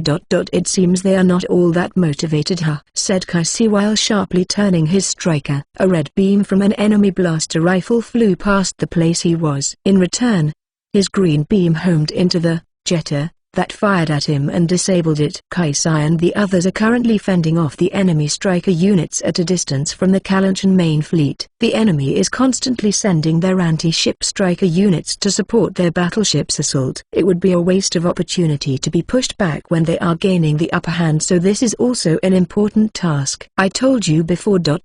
Most of the aristocrats mobilized in this war were only those who had to be here to fulfill their military obligation. Most of them probably couldn't care less how this war turns out. Vassals are obliged to dispatch troops at the aristocrats' request. The system is called military service. In return, the high-ranking aristocrats give them various benefits such as protection and the likes. Unfortunately, no aristocrats are that motivated to fight a war out of such obligation. In many cases, they would quickly surrender when the danger is upon them and quickly withdraw, choosing to pay reparation instead. I've had my fair share of hard times dealing with these unmotivated aristocrats after all. Seriously, it's a nice feeling. Kyufufu, a dark smile accompanies Dairo's laugh. Seeing that, Kaisai shrugged. No matter how strong he is, in the end, he's just a single mercenary.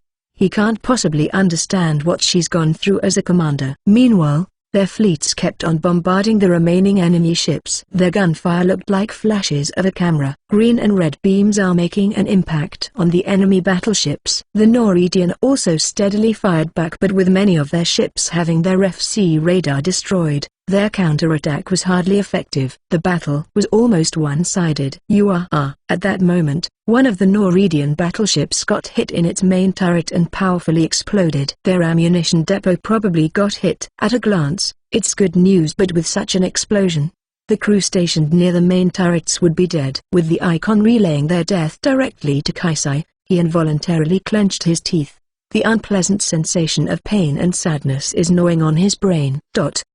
It was horrible, but he couldn't tell them to stop. If they let their guard down, the ones who will be hunted instead would be the Kalanchans and Valentina's soldiers. He wants to minimize the number of casualties, but he also understands that a mediocre idealistic method would only bring more deaths. This is not fun at all. Seriously, all he can do is defeat the enemies in front of him without killing them. Thinking so, he accelerated his striker and closed in on Vil.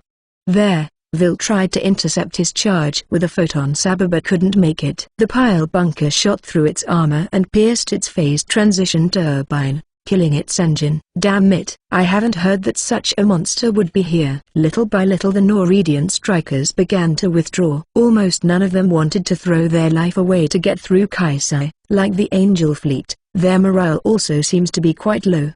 Boring. This is not fun at all. I'm not one to say this, but, Master, you're hard to please yourself, you know. Dairos can't tell if her master actually loves or hates battle. With a bitter expression, she looked at the radar screen. A large number of light dots are approaching them from a distance. Enemy reinforcement? No, that direction should be. Dairos shifted her eyes to the tactical map. The direction they are coming from was a satellite in which they stationed their allies at. The reinforcement Schleer mentioned. I see, so this is the last push. As she surmised, the approaching dots were the Kalanchen missile vessels. Although they are only around 50 meters in size each, they are equipped with a large grenade launcher. They are capable of launching missiles that can deal major damage to battleships with a direct hit. The missile vessels are accelerating at full speed toward the enemy fleet. When they are already having their handful dealing with Kalanchen battleships, the enemy would certainly find it difficult to fend off these missile vessels. Although some of the vessels were hit by secondary weapons and autocannons and destroyed, most of them managed to get inside their effective range. Fire! As soon as the commander of the missile vessel unit issued her command, their grenade launchers immediately opened fire. Large torpedo-looking missiles flooded toward the Norwegian battleships. The enemy are trying to defend themselves using their AA turrets, but they could not intercept all the missiles. The next moment, a number of huge fireballs rose on the battlefield. Some were directly hit on the stern and hull. Smoke spews from their pierced armor plate. With such powerful missiles, even battleships as robust as the Norwegian wouldn't be safe. Knowing that, their crews begin evacuating to their lifeboats. It's over now. Dairos gently stroked Kaisai's shoulder. In return, only a weak, I see, escaped his mouth. CH-249. Intuition. With the missile vessels joining the fray, the Kalanchans immediately gained the upper hand. Meanwhile, The auxiliary ships such as destroyers and small-size cruisers which were supposed to prevent this kind of attack already had their hand full not getting caught up by the bombardment from the battleships. As a result, most of the Norwegian battleships were either half-destroyed due to the flood of missiles. They couldn't possibly get out of there safely with that many missiles fired at them. A number of them were sunk while the few that managed to stay safe chose to withdraw. Phew, our side is doing better than I expected.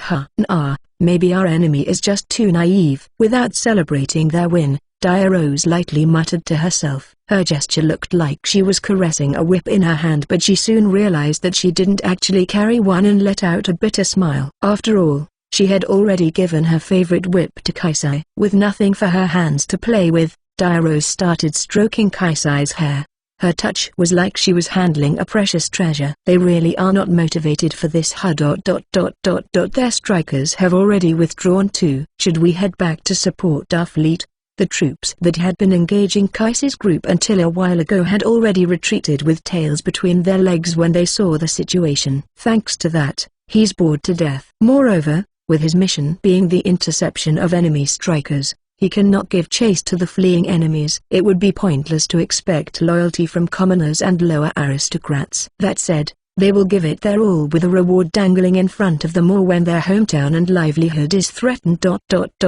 In such cases, the Norwegian army is truly strong. It was very convincing coming from Dia-Rose, who was on the invader side not too long ago. Kaisai made a bitter smile at such a turnover. Still, these aristocrats are just a part of the opening act. Rather, we should be careful in time like this. It was the moment Dia-Rose said that Kaisai's expression suddenly turned severe and he immediately powered his thrusters. Due to the sudden acceleration, Dia-Rose accidentally bit her tongue and is now in tears. Ouch ouch.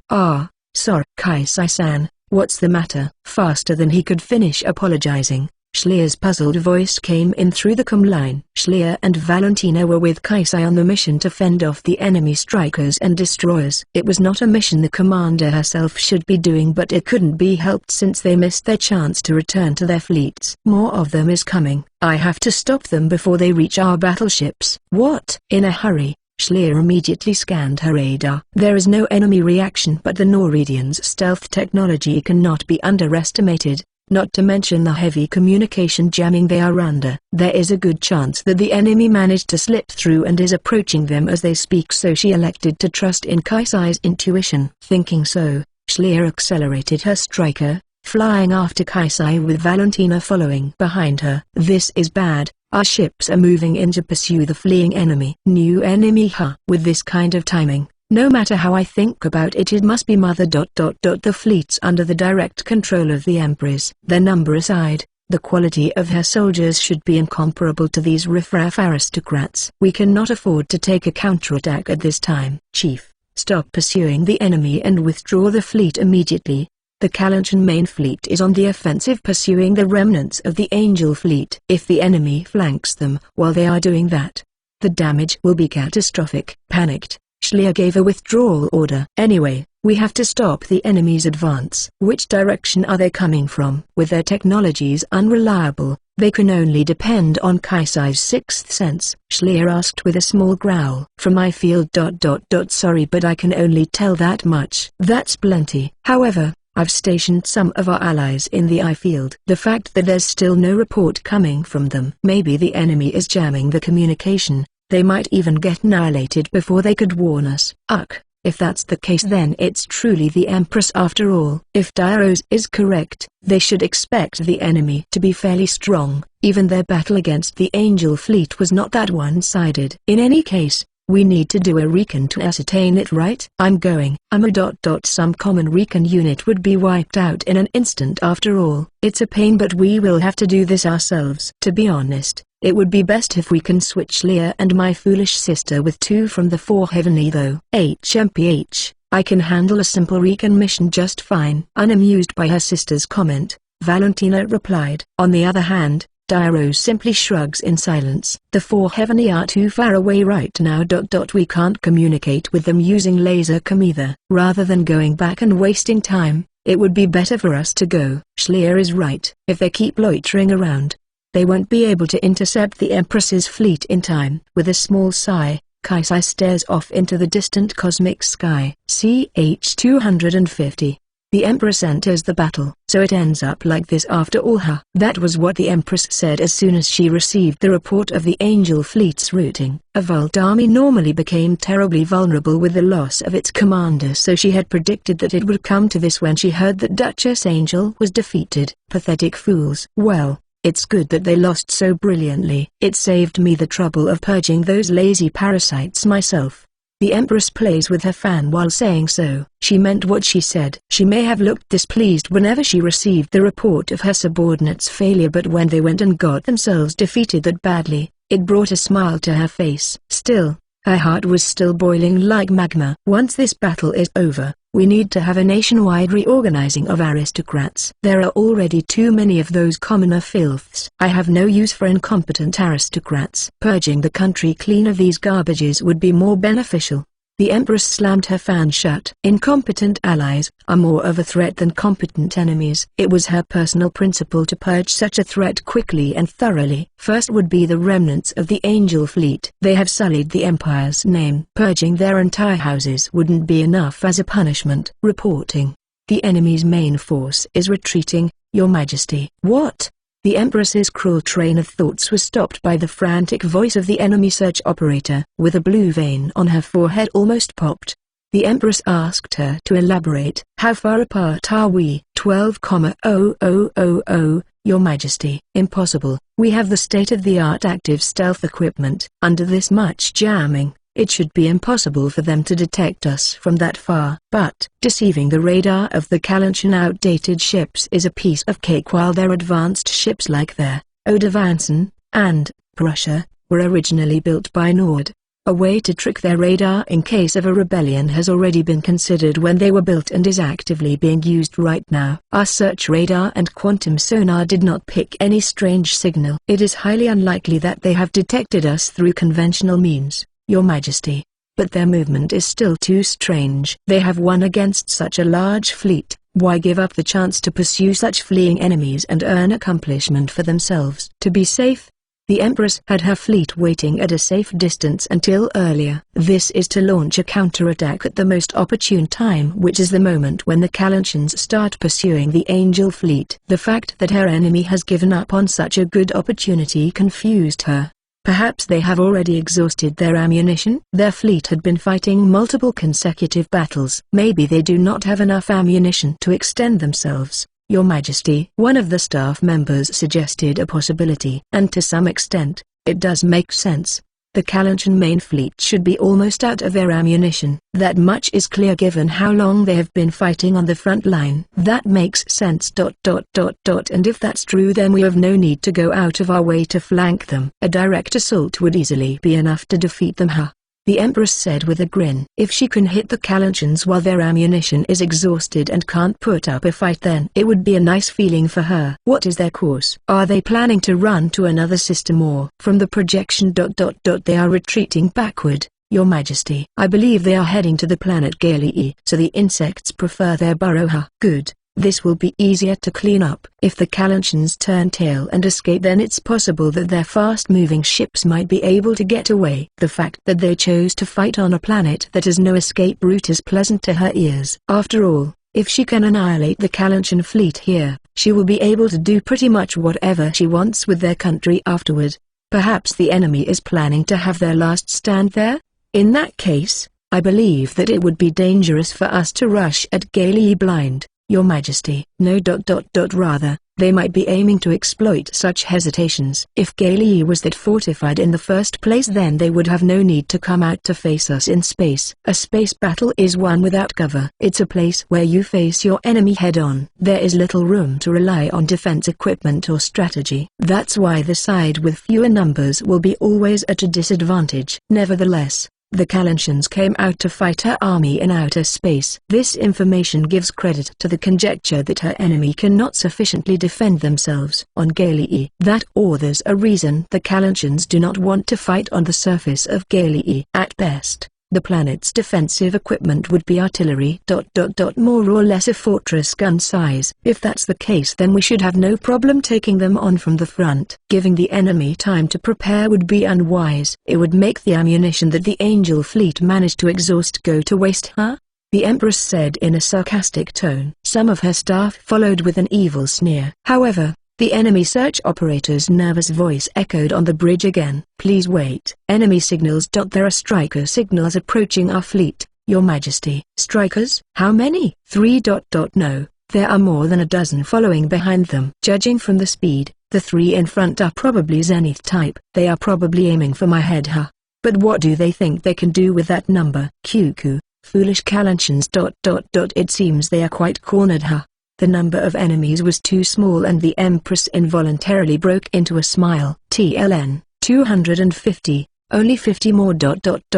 Well, at this speed it would be in 10 weeks though lol. CH-251, encounter, interceptors. As expected.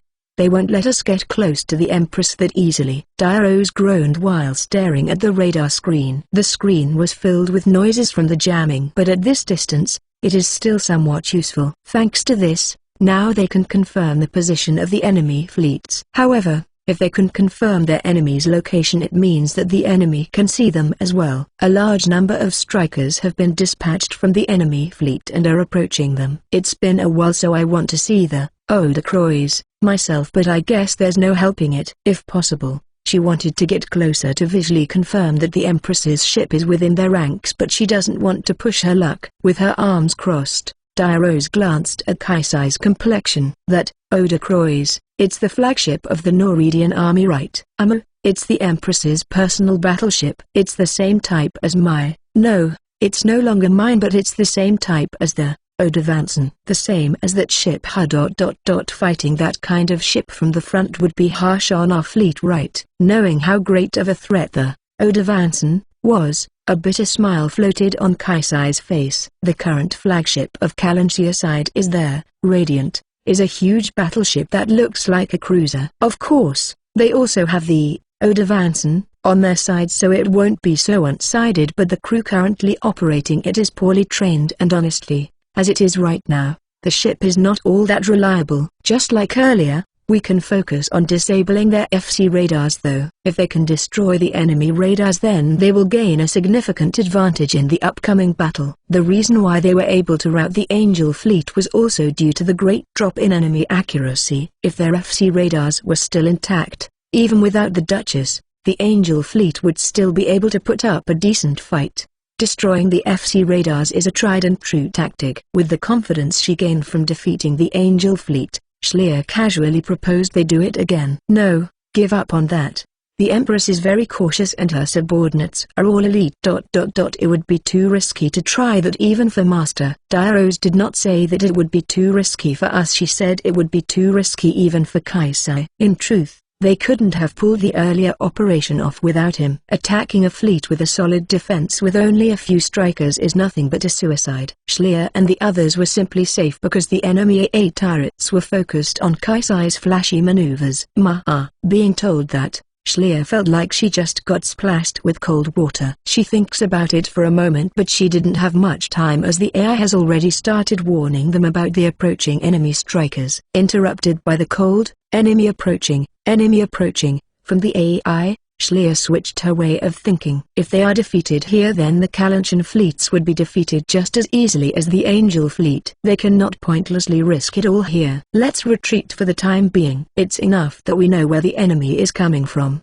The Kalantian fleets are currently withdrawing toward Galii. Just as the Noridian staff had reported to the Empress, their ammunition truly is running low. Even in a favorable situation, their fleets are in no condition to fight at full power. With that being the case, there's no other way but to accept it for what it is. Withdrawing is good and all, but it seems we won't be able to avoid fighting these Empress's lackeys, you know, Valentina said with a stern look as she gazed into the distance. The light of the stars is mixed with a number of blue flames from enemy thrusters. They're fast. It would be hard to shake them off at this distance, Kaisai said with a grin. Only the strikers with relatively high-powered thrusters like Excalibur and Colbrand would be able to escape, but the slow ones like their jetters, claymores, and Schlier's, Miss Tiltwine, won't be able to, so engaging the enemy is unavoidable. All of them should belong to the Imperial Guard. Of course, they are probably using the Imperial Guard issued model, Rennian,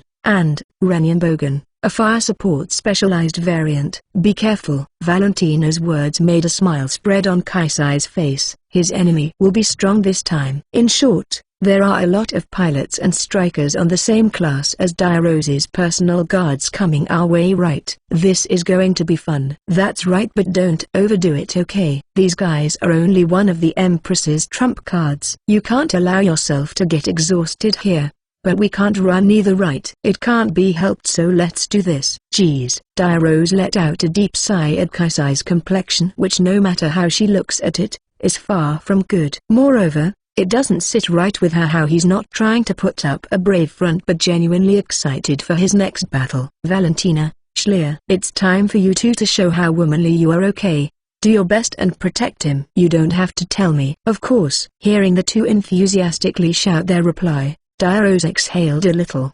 It was an expression that says, these two are just too easy. CH 252 versus the Imperial Guards 1. Crimson high-power beams raced through the jet-black blanket of space. They came from the enemy fire support specialized strikers, Rennian Bogan. To avoid that, Kaisai and the others spread out. So in short, we just need to hit them hard enough to open a withdrawal window. You can expect their reinforcements to arrive one after another, so make sure you don't push yourselves. Dairo's crossed her arms and stated so in a haughty tone, with a small smile leaking to his face at how she ended up acting like she was the commander again. Kaisai pulled the trigger on his control stick. A green beam was shot out from his blaster rifle and impacted the black armor plate on Rennian Bogan's abdomen. Its paint evaporated in an instant and the plate glowed red from the heat, but the shot did not penetrate.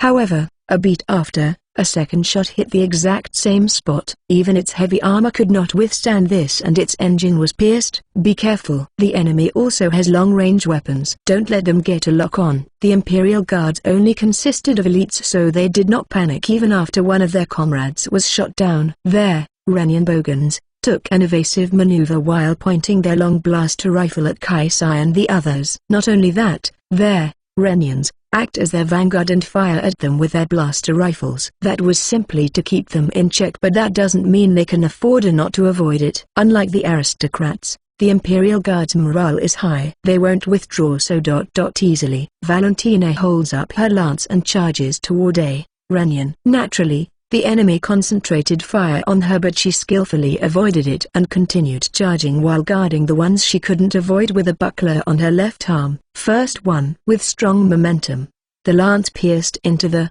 Rennian's abdomen. Kicking it away, she pulled the lance back and fired the built-in blaster gun at another Rennian. Rennian is a heavily armored model, so a shot from her lance was not enough to penetrate its armor, but it worked well enough in stopping their movement. I got you. Schlier did not miss her chance. A large missile fired from her, Miss Tiltwine, stabbed into its back. It immediately detonated, causing a huge fireball. The missile was extremely powerful and the thick armor covering the cockpit and engine were blown away, while the other limbs simply dispersed in all directions. That counts as 1 point for both of us, okay? I'm not petty enough to keep score over this. Do whatever you like. While the two were having that back and forth, Kaisai approached another Rennian. The Imperial Guards greeted him with a barrage from their blaster rifles, but they were parried back with a flash from Excalibur's photon saber. The Imperial Guard saw the beams she fired flying back toward her and managed to block them with her shields. However, that opening was all Kaisai needed. Before she knew it, Kaisai was already at her side and drove his bile bunker into her striker's unprotected flank. So that's the mercenary they called Wicked Star. Concentrate fire on him. Don't let him catch you alone. The other Rennians immediately took a distance away from their Excalibur, at their commander's order. Almost at the same time, a salvo from the company of Rennian Bogans long blaster rifles converged on his position. Whoa! Kaisai swiftly avoided those that he could while batting away the ones that he couldn't with his photon saber. Unlike the Rennian's blaster rifle, The impact he received from batting the higher output of the long blaster rifle shook his cockpit. The 8.8 MW long blaster rifles they are using are not all that powerful, but their fire rate is extremely fast. You should watch out for a barrage, Diarose advised in a joyful tone. Kaisai silently nodded in reply while firing back with his blaster rifle. Of course, there,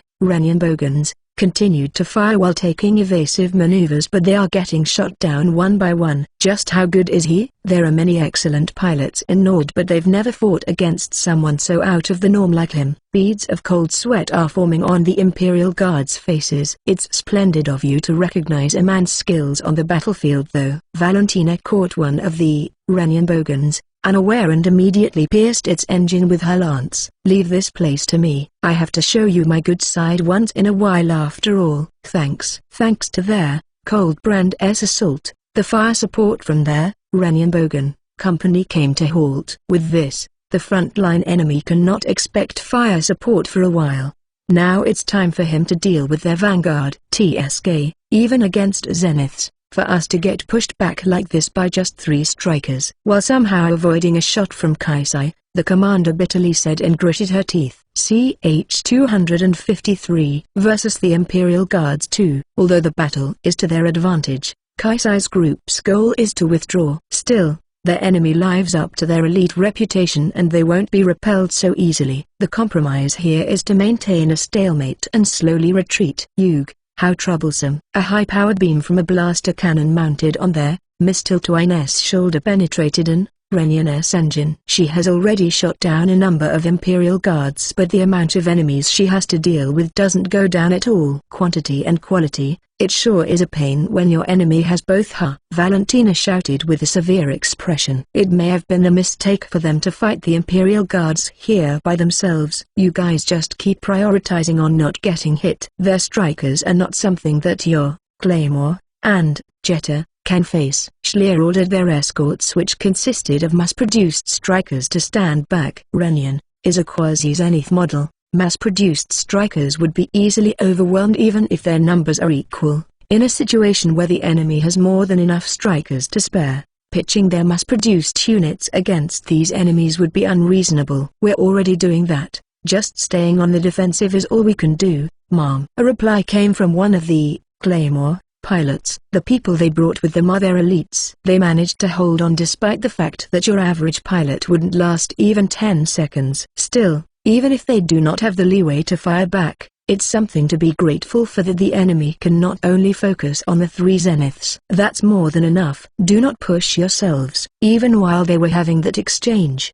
Kaisai continued to defeat the enemy. Renyan had its armor penetrated by a couple of shots from Kaisai, and by the time the pilot noticed that her striker had been disabled, Kaisai has already moved on to another one. You are as terrifying a monster as the rumors said, Wicked Star. Although the pilot fired an anti-armor shell from the multi-purpose launcher installed on their Renyan's chest, such a surefire way to deal significant damage to Kaisai was never allowed to hit. With a spray from his head-mounted machine gun, the shell was destroyed mid-air, and a counterattack from his blaster rifle blew their Renyan's head clean off. TSK. 0 remaining bullets. 0 remaining bullets. At the same time their Renyan pilot clicked her tongue. The electronic voice of the AI reported so. Kaisai immediately threw away his rifle. Allow me. One of the Clamper caught it immediately. Naturally, the enemy concentrated fire on their Claymore, but it's weathering the barrage with a sturdy tower shield. With a swift moment, the pilot launched the blaster rifle mounted on the back toward Kaisai. Thanks. Kaisai reeled the rifle in with the wire gun. It's the same model that he usually uses, and it's fitted with a brand new magazine. To mitigate the need for him to resupply, Kaisai is always accompanied by a pilot. You went and did something unnecessary. You won't escape. 2 Renyans pointed their rifles' muzzles toward the Claymore, but Kaisai wouldn't allow them to hurt his supplier. With 2 shots from his new rifle, the enemy blaster rifles were blown away from their hands. Just like that, he accelerated at full throttle. Blue flame explosively blew from his main thruster, and the distance between him and the 2 strikers was no more. The pilot of one of the Renyans reflexively pulled out a photon saber from the back, but that was about all she could do. Before the red beam blade could form, Her striker was already pierced by the pile bunker. Next. This is just ridiculous. The Imperial Guard hatefully shouted at Kaisai, who had been wreaking havoc. Despite the fact that a group of elites piloting top-tier strikers is attacking him from all sides, they can't even contain this pure white striker's rampage. But we still have the pride of the Imperial Guards to uphold. Translation. But we can't retire here. Inspired, the Imperial Guards pointed their weapons toward Excalibur. It was at this moment, all units spread out. A sharp voice hits Kaisai and the others' ears. Reflexively, Kaisai flew up, and merely a few seconds later, a number of thick beams rain on the battlefield. What? The Imperial Guards scramble to evade, but even without a direct hit, the strong scattered particles peculiar to high-power beams take out their camera, and some of them even lose some limbs. In no time, several Renians and Renian Bogans were incapacitated. Enemy ships. No. The Imperial Guards quickly scanned their radar, but there was no such reaction in the area. However, beams that powerful cannot be used by a striker. That left them with one possibility. Mobile artillery. The Kalanchen Mobile Artillery Unit has come to the rescue. Use this chance to withdraw. We will follow you after the next salvo. Understood. Without missing the opening created by the bombardment, Kaisai's group started to withdraw. The Imperial Guards immediately tried to chase after them, but they were stopped by a fierce bombardment from the Mobile Artillery Unit. Damn it! By the time the Imperial Guards managed to regain their posture, Kaisai's group was already too far for them to give chase. Seeing that, they switched their attention to the Kalanchen Mobile Artillery Unit and prepared to snipe them, but they too also began to withdraw. The Kalanchen Mobile Artillery Unit was well aware that they would be in grave danger if the Imperial Guards managed to catch up, so they did not wait around. They got away. How am I going to face Her Majesty after this? The Imperial Guards couldn't help but frown at their eventual predicament. CH-254, Re-entry 1. With their artillery support, Kaisai and the others managed to get away from the Imperial Guards and rejoined the Kalanchen fleets. The fleets are currently conducting a deceleration maneuver in preparation to descend to the surface of Galii. They couldn't afford to have the enemy at their tail at the moment. The enemy made their move earlier than we expected, said Solana with a sigh. After they reported the result of their recon mission, but given the position of the enemy and their fleets, it appears that they do not have much time left. If nothing is done, the enemy might catch up to them even before the fleets can land back on the surface. Our battleships have nowhere near enough ammunition to fight right now. We do have some AP rounds left though. Unlike particle bullets which can travel at almost light speed,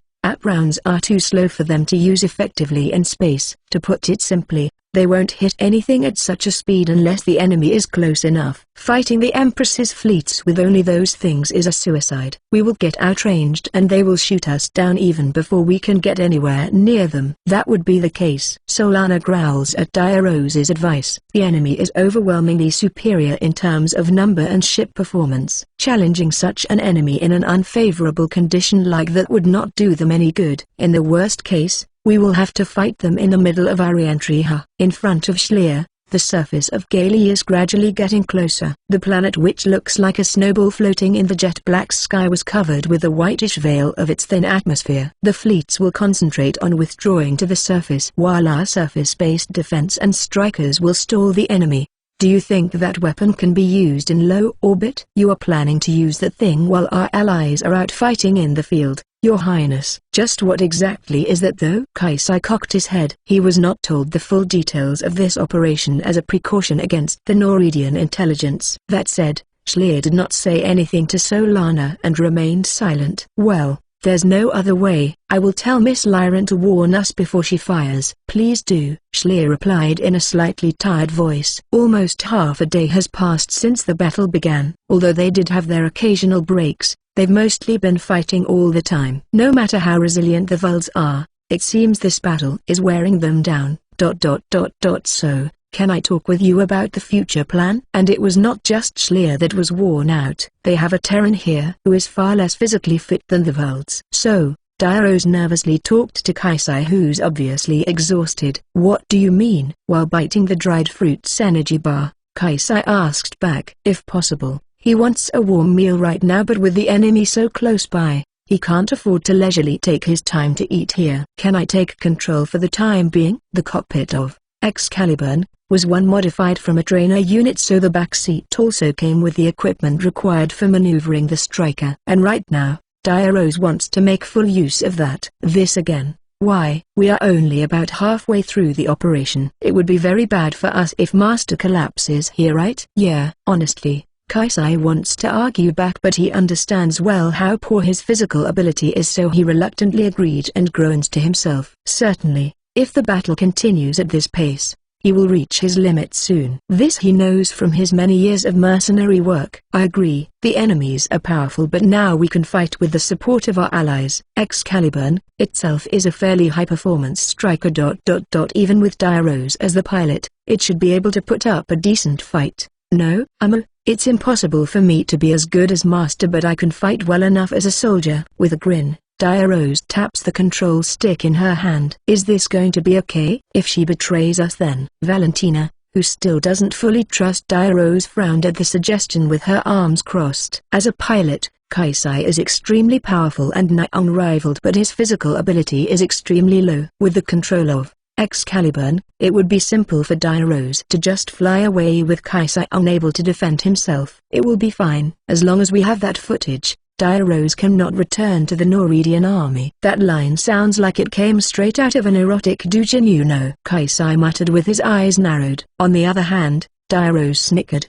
Besides, Kaisai has the detonator of her collar. If she tries anything, then it will be bang and it's all over. Oh, how scary. I will behave, so spare me from that, okay? Valentina's frown deepened at Dia-Rose's joking tone, but the matter about her collar does bring some credibility to her argument. Are you really okay with this, my love? Her voice was void of her usual confidence. Well, I certainly need a break. I will be relying on Dia-Rose for a while. I see. Then it can't be helped. Valentina let out a small sigh. Kaisai felt that something was slightly off from her attitude, but a voice from the radio interrupted his thoughts. Enemy strikers approaching. They appear to be from the Empress's personal fleet. Mom, I knew that they are close, but they've already caught up. The enemy is attacking, Dia-Rose bitterly said before turning her eyes to Kaisai. Then I will take the control for the time being. I have to show Master my cool side once in a while after all. Yeah. With a bitter smile, Kaisai touched the panel on the console and transferred control to the back seat. CH-255, Re-entry 2. The Kalanchen fleets are steadily descending to the planet's surface. In this situation, if they take an evasive maneuver, their landing point will greatly deviate from the planned location, making their only option to be to intercept the enemy away from the fleets. Because of that, Kaisai and the others decided to meet the Imperial Guards at a location slightly away from the fleets. At this range, they should be within the range where their battleship's main turrets can provide support. Naturally, many strikers from the escort units are with them as well. I can't possibly fly in solo and wreak havoc behind the enemy formation like Master did. After all, I will focus on logistical support, so I will leave the vanguard role to you guys, okay? Saying so, Dia-Rose glanced at the sub-monitor and read the specs of the new weapon she took out. It was an 8.5 MW long blaster rifle. It was a long-range model of the rifle Kaisai usually uses, with a long barrel for long-distance sniping. I imagined you would be using your whip and shotgun or some kind of close-quarter weapon though. Will you be alright using something you're not familiar with? I've been training. Don't worry. She did her best because she knew that she had to protect Kaisai, who was physically weaker than the rest of them. If she decided to fight up close using the full power of their zenith, Kaisai would probably get crushed by G. To lessen the physical burden on him, she chose to fight at a distance. Okay, I will expect you to show me Lyran-san's level of skills, alright? Don't be unreasonable. It's impossible for her to get on the level of someone who climbed her way up from being just a mere mercenary to one of the four heavenly through her sniping skills alone. Kaisai and Valentina laughed at Dia-Rose's angry retort. And here they come. All strikers, move in to intercept. Do not let even a single one of them through. However, such a casual atmosphere didn't last long. The moment our radar detected the incoming enemy, Schleer immediately sharpened up and gave her order. A moment later, multiple beams flew over from the enemy side. Their claymores and jetters scrambled to evade. Muttering so, Dia-Rose carefully accelerated the Excalibur. Since the first volley was probably just a profire, she didn't have any problem evading. Dia-Rose exhaled in relief. Their Excalibur, is much worse than her, Zentis, in terms of balance. That's why she needed to be careful maneuvering it. I'm disconnected from the icon, so I'm practically useless right now. I can't warn you if anything dangerous is coming, so be careful, Kaisai said apologetically. Right now, Dairos is the one who's connected to the icon. His superhuman reactions and sixth sense came from the icon system, so he cannot do his usual things at the moment. I know. That was why I suggested I took over in the first place. What do you mean? It's nothing. Dairos cut short their conversation with an awkward smile. Just like that, she takes aim at a Renian, which is flying toward them. After waiting for the crosshair to change color from red to green, Dairos squeezed the trigger. The green beam flew at sublight speed and raced toward the Renian, but as though the pilot already predicted its trajectory, Renian easily avoided it. The second and third shots which she fired in succession were also avoided. Dairos clicked her tongue. I don't want to think that I really got rusty, but I guess I should expect no less from the Imperial Guards. The Imperial Guards is a unit that would be very reassuring to have as an ally, but quite troublesome to deal with as an enemy. Moreover, Dairos hasn't piloted a striker in real battle for a long time, and it made her feel like her senses have dulled. She wanted to just let out a sigh, but she held it in. Renian, that had been avoiding Dairos's shots, was blown away by Schlier's cannon. Its flying posture collapsed from the repeated evasive maneuvers, so it couldn't avoid a direct hit from Schlier. Schlier's shot hit its waist, blowing away its legs with oil spilling from its damaged part. Nice support. Her prey was stolen, but she was rather thankful for the assistance. The Imperial Guards are enemies that they must be vigilant against, so the situation where they can pick them off one by one is the desired result. This is just right. Now, play a bloodhound for me, foolish little sister. I and Schlier will be the hunters. You're getting carried away again. Valentina seemed a little dissatisfied, but the tactic Dairos proposed would certainly be effective. Even for her, Renians is not an easy enemy. A coordinated fight would be to their advantage. With a deep sigh, she suppressed her frustration with her reasons and accelerated. Sorry, but you guys will have to be my outlet. While firing her built-in blaster gun, she approached a Renian. The low-power blaster gun couldn't penetrate its thick armor, but with Schlier and Dairos in charge of dealing damage, she only needs to keep their movement in check. CH-256. Re-entry 3. Dairos and the others continued to desperately intercept the Imperial Guards' assault. Because only their zeniths like Excalibur and Miss Tiltwine can fight the Renians. In terms of performance, the mass-produced models like Claymore and Jetta from the escort units can only provide fire support. The Striker. It's so heavy. Their altitude is decreasing at a tremendous speed, and a thin veil of reddish air from the adiabatic compression is covering the surface of their strikers as they approach the surface. Even small aircraft like a Striker cannot move freely in such an environment, and this is especially true for their Excalibur, which was unreasonably modified. Don't overdo it, okay? I couldn't care less if you die, but I won't let you take my love with you, Valentina said in a sarcastic tone. She agreed to play the role of a hunting dog despite her reluctance, because she wanted to keep Kaisai safe. For her, it's better to have the Excalibur stay as far back as possible. Obviously, I literally grind my head to the ground to keep this life of mine. After all, my will to stay alive won't lose to anyone. Don't worry. HMPH, I guess so. Haha, you did look quite pathetic after all. Valentina blew her thruster with a dark smile spreading on her face. The tip of her lance closed in on a Renian that's struggling to get through the turbulence of the atmosphere. Colbrand is technically a zenith. Its charge attack was plenty sharp. Renian tried to avoid it, but the moment it moved away, Dairos shot it with her long blaster rifle. With a longer barrel, the firepower was enough to pierce even the armor of an Imperial Guards exclusive Striker. Her aim was the cockpit. Naturally, it was instant death for the pilot. However, even if she had aimed at the engine, the Striker, which lost its power, would just free fall to the surface and the pilot would inevitably die anyway. The killing was unavoidable. However, because he is not connected to the icon, Kaisai was not assaulted by the feedback from the pilot's death. It was never a good feeling nonetheless, so he kept his mouth shut. Sorry, if I'm as skilled as Master, then I might be able to avoid it, but no, I understand. You can do it your way, Dire Rose. You don't have to go along with my method. On a battlefield, the demerits that come with his no-killing preference are too heavy to be imposed on others. It's Kaisai's belief that he should not force others to go along with his own preference. After all, he knows that it's natural for the soldiers to prioritize their own lives over that of their enemies. Can't you get through the enemy yet, you stupid fools? However, they do not have the time to be sentimental. The Imperial Guard's commander was frustrated at their lack of progress and came out to the front herself. The glossy black paint made her striker look kind of similar to the other Renians here, but its massive body set it apart from the rest. There, gets.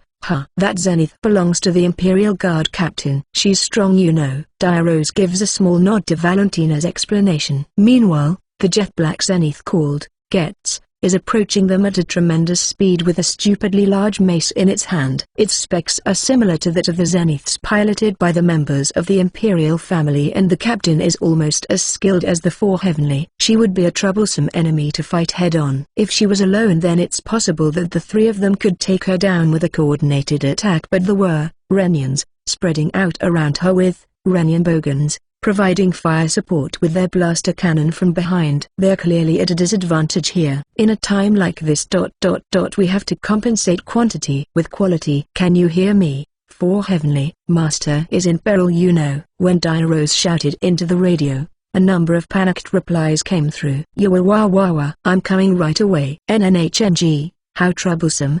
Soon they won't lay a hand on my lord as long as I stay alive. Leave this to me. In an instant, Eleanor, Nora, and Tursis, who were fighting at a distance away, immediately flew over and stood in the way of the Imperial Guard captain. They still behave like a knight after all. That's convenient for me. Kukakaku. If the enemy is on the level of the Four Heavenly, then the obvious solution would be to have the Four Heavenly fight them. It was a simple conclusion. With a nasty smile, Dire Rose shoots her long blaster rifle at the group of Renians that the Four Heavenly were fighting to fill in the hole they left. Damn you, Four Heavenly, so you truly betrayed us, huh? I don't know what led you astray, but I will crush all of you here. Befitting her position, the Imperial Guard captain did not falter at the arrival of the Four Heavenly. Rather, she was more than eager to swing her mace at their Van Wolf. Ha, you musclebrain. It's you who will be crushed here, Desu. Of course. And I am enough to crush them. Let's have a duel. Tursis-sama,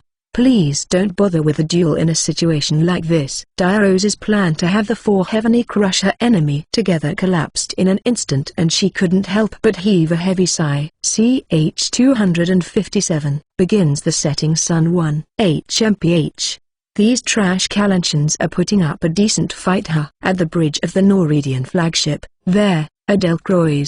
The Empress muttered in a weary tone. She leans back in her seat and looks at the monitor, which is now displaying their current battle situation like she was watching a sports competition. You still can't break through their strikers? My deepest apology, Your Majesty. The staff in charge of overseeing their striker operation answered while breaking out in a cold sweat. Despite the fact that she had deployed their elite Imperial Guards, they still cannot penetrate through their enemy's line of defense and get close to the enemy fleets.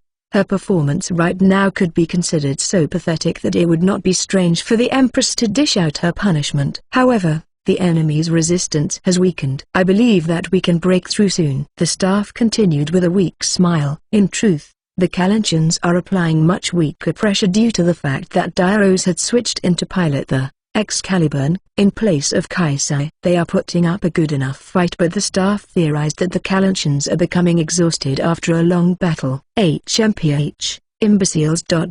Remember well not to try my patience. Get it through your skull that I can find a replacement for you whenever I want. Of course, Your Majesty.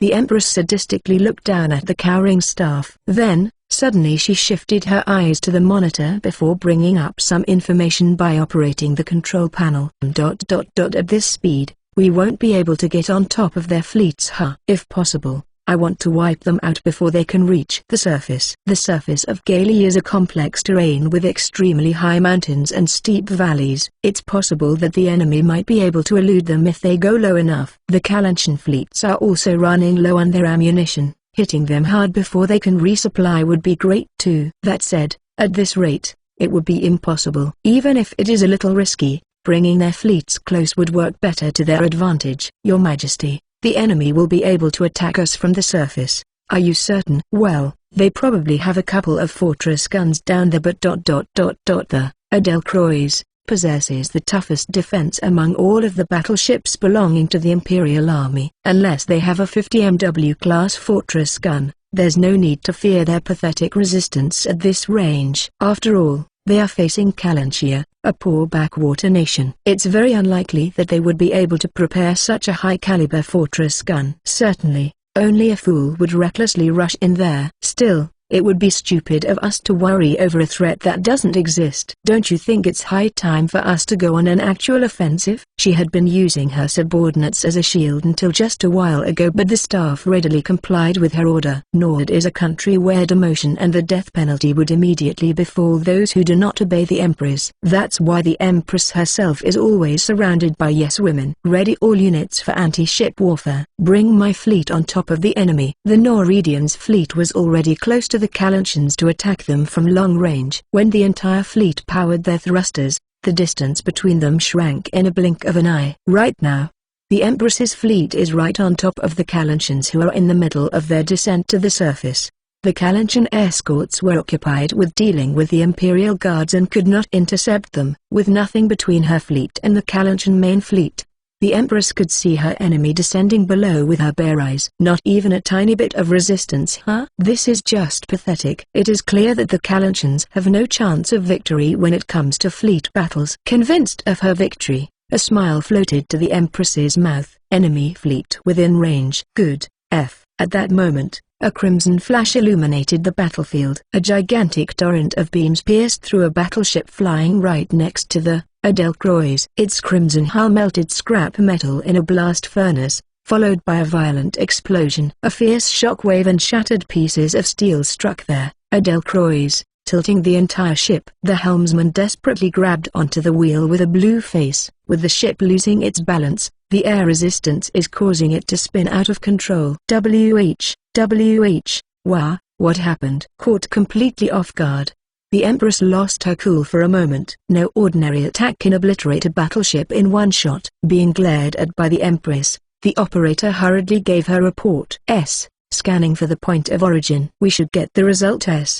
Done. Putting it on the front monitor, the Empress was at a loss for words when she saw what was on the monitor. It was a telephoto image, so the quality is a bit rough, but she can make out the figure of a gigantic cannon with legs. It was the mobile fortress, Valiza, the strategic weapon Nord had dispatched to Kalanshia. I missed. There, Valiza was standing still on an iceberg. The place where its cockpit was supposed to be was hollowed out and replaced by a mounting platform for a purple zenith. It was Lyran's exclusive striker. There, Priceta. Despite the fact that she just shot down a battleship, her expression shows nothing but dissatisfaction. What a disgrace. It can't be helped. The barrel and the aiming system were broken and we are forcibly using it after all. A Kalanshan soldier pilots her claymore to insert a new particle cartridge while comforting Lyran. In return, Lyran let out a dissatisfied sigh. The Kalanshan army recovered the defeated Valiza and put it here after some emergency repairs. It's not fully operational, but it can be used as a fixed battery. Still, its accuracy is unreliable because it was damaged so badly in the battle. Even Nord's former best sniper ended up missing her shot. If would have been a big win if I managed to take out the Empress. With a frown, Lyran once again looked down her scope. CH-258 begins the setting sun 2. Change the primary target to the Valiza. Hurry up and take it out. The ultra-high caliber cannon there, Valiza, holds enough power to sink even their toughest battleship in a single shot. Since its destructive power was just demonstrated right in front of her, the captain immediately gave that order with a pale face. After all, it was allowed to fire another shot. There, Adelcroix might be the next one to go. The 450 cm triple cannons on there, Adelcroix, take aim at the Valiza on top of the iceberg. Naturally, the other side also noticed that, but there, Valiza showed no sign of taking an evasive maneuver. First salvo, commence fire.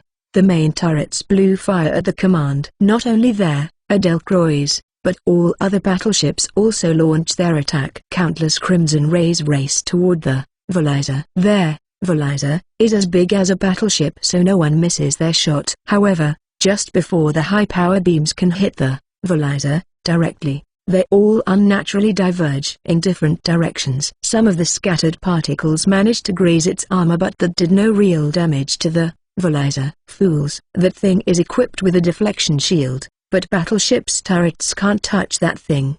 The Empress screamed. Her face looked extremely pale. The deflection shield can deflect both beams and physical bullets with strong repulsive force. It is an extremely powerful defensive device. Naturally, it has its limits, but it would take them some time to bypass that shield. On the other hand, if the Empress's ship gets shot down before they can destroy their Valizer, then all the battle so far would go to waste. Anyway, lower us down first. Get me out of its line of fire.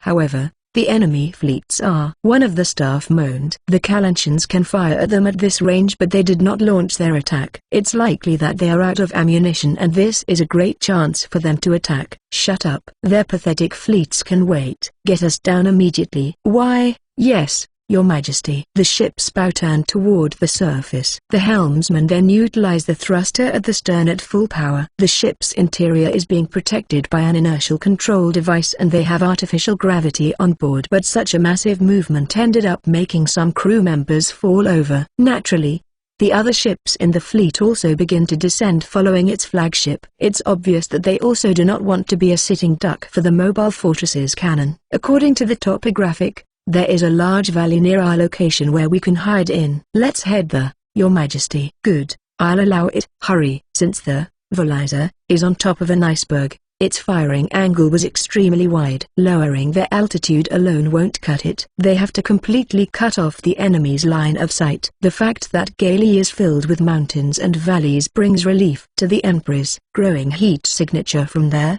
Valizer. The second shot is, however, that peace of mind does not last long. Even before the operator could finish her report, an extra thick beam flew past the Adelcroix, even though the shot didn't even scratch the ship itself. The AA turrets and autocannons popped off from the heat from the scattered particles.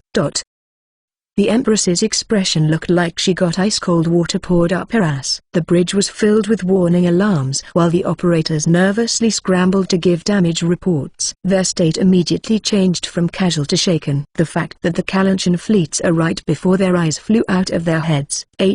Hurry up and get us out of here. Although they got lucky this time, the Empress does not plan to stay around and hope for the next shot. She was half panicked. We're already at full speed, Your Majesty. The helmsman replied. She spoke the truth. As the white icebergs, all Galia was already right in front of them. Once their altitude got to 3,000, the helmsman adjusted the ship's posture and it now aligned horizontally to the surface. After that, with a burst of their reverse thrust, their speed gradually decreased. Incoming enemy destroyers and missile vessels. NNGH.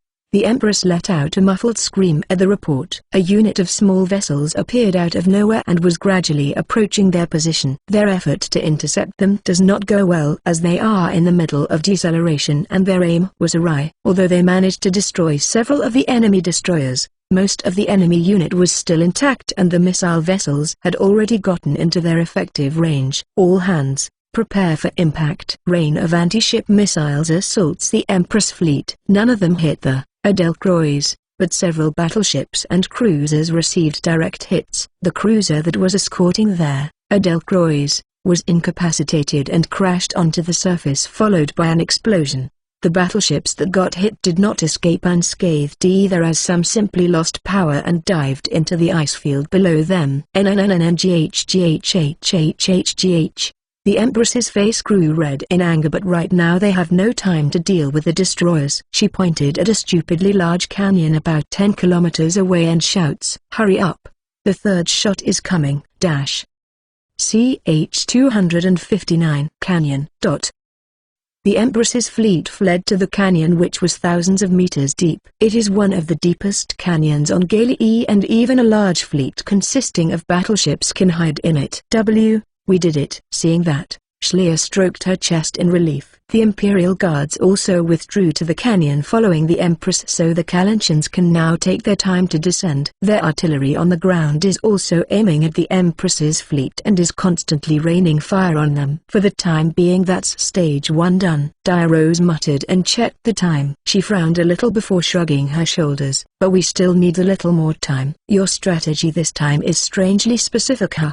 Having nothing to do, Kaisai folded his arms and commented. Well, yeah. Dia-Rose gave a vague reply before silently switching her sub-monitor to show the tactical map. There seems to be something she doesn't want to tell him. Kaisai frowned a little, but he decided not to ask. No matter how wide that canyon is, there are only a few places where a fleet that large can move about. If they don't plan to hide in there forever, then they should launch an assault soon. Then their first target would be the Valizer, right? As long as we have that, it doesn't seem like they are going to show up on the surface after all. Valentina glanced at the mobile fortress, Valizer, which could be seen from a distance. This type of weapon that boasts high firepower and impressive defense is highly reliable in a situation like this. However, because of the terrible state it was in, it cannot move properly. After all, it only received some emergency repairs before they installed it here. Their fleet can't come up here, but their strikers should be able to sow through the canyons and valleys here to get close to the Valizer. I want that big baddie of ours to stay alive and well for a while. You should order your pilots to prepare to intercept them. Yes, I know. It's about time that the forces were stationed on the surface to launch their attack. I will tell them to not allow enemy strikers to break through. At that time, countless shells and missiles flew from beyond the horizon and rained on the canyon like a meteor rain. A fierce explosion erupted, evaporating the dry ice powder toward the sky. The attack came from the Kalanchan Valentina allied forces. The Empress's prediction was off, as they actually stationed a large number of troops on the surface. By this time, the Empress is probably fuming. Imagine that. A snicker escaped from Dia-Rose's lips. This made me want to savor it for a while. Truly wonderful. While nodding in satisfaction with her work, Dia-Rose landed the Excalibur at the tip of an iceberg. Dry ice evaporates into white smoke at its soul, as the striker was pretty heated from the re-entry. Even though the atmosphere of Gailey is pretty thin, the sound of shells and missiles raining in the distance could be heard clearly. But most of our equipment is 20 cm cannons and 24 cm rocket launchers. We can't take down battleships with that kind of firepower. Besides, that canyon is pretty deep. The flashy explosions aside, I don't think we land that many direct hits on them though, Schleer pointed out as she landed her striker beside the Excalibur. Her voice seems terribly tired. Almost half a day has passed since the battle started. Even with evolved physical prowess, she's almost at her limit. If it's that flashy, then it's enough. Our goal is to keep them from rearing their heads up from under there. After all, their bombardment was literally changing the terrain above them. Certainly, they wouldn't want to surface their fleet into that kind of environment. Even with their medium-sized shells and missiles, their ships won't be unscathed after a direct hit after all. Right. We brought almost all of the ammunition we have to Gailey. At least, we should be able to keep her training like this for a while. This operation was planned as their final battle against Nord, a large-scale operation in that they are willing to exhaust their supplies and troops. So things should be fine for now, right? Dia-Rose, it's your first battle in a while. You doing okay? If you can't move anymore, then I don't mind you withdrawing first, you know, Valentina asked in a teasing tone. In truth, the one she's worried about is not Dia-Rose but Kaisai, who's riding with her. In the first place, Dia-Rose only switched into maneuver there, Excalibur, so Valentina and the others should be way more tired than her. Detected the sarcasm in her sister's tone. Dia-Rose's expression turned bitter. Anyway, it's our chance. The Empress should be as red as a boiled octopus by now. Shall we add some gasoline into the flame? So we are going to use that after all? Valentina had a terribly fed-up look on her face. CH-260. The bombshell. The broadcast frequency of the Noridian communication cruiser was promptly hijacked. Cornering the Empress into that canyon was planned from the start. A large number of antennas were installed near the canyon in which the Empress's fleet is currently hiding in, and although Kalanchan technicians are not as skillful as their Noridian counterparts, the broadcast couldn't be prevented given the Kalanchan's thorough setup. Our data link is under attack. At the operator's report, the Empress strongly slammed the armrest of her seat. Because of the constant bombardment, the bridge of the Edelkreuze is trembling with shock waves. The situation is already grave as it is, but now it is getting worse. The Empress grinds her teeth, her anger about to explode. Do something about it then. By the time she angrily shouted her command, it was already too late. The main monitor in front of her blacked out for a moment before a mysterious video suddenly started playing. That's right, it was the Avenue, Kaisai and Dairo's shot. Alright, let's start with some self-introduction. Dairo's Vista Agaran. 27 years old. Seeing Dairo's dressed in an obscene costume, everyone on the bridge looked away. What the hell is this? We don't know, Your Majesty. The operator was inches away from bursting out crying. The video, which is simply too bizarre to watch during battle, continues to play undisturbed. As rotten as her personality is, she is still the Empress. She can easily guess her enemy's intention in broadcasting something like this. No one in her army doesn't know Dairo's face. The enemy is trying to take advantage of her surname to demoralize the army by humiliating her. Why, you damn ingrate. Valentina wouldn't be able to come up with such a plan. That's why Dairo's herself is definitely the one behind this. Watching Dairo's scream in pleasure while being whipped, the Empress's hand clenched so hard that blood started to seep through her fist. A masochist slave, sir. Dairo's is a perverted masochist slave. There were noises of someone gulping down their saliva. Even though they are in the middle of a battle, most crew's eyes were fixed on the front monitor. A battlefield is not a place a man should be. Because of that, the elite Noradian soldiers are very frustrated because their thirst cannot be quenched. When such a video suddenly starts broadcasting in front of their eyes, their reaction is rather normal. How nice.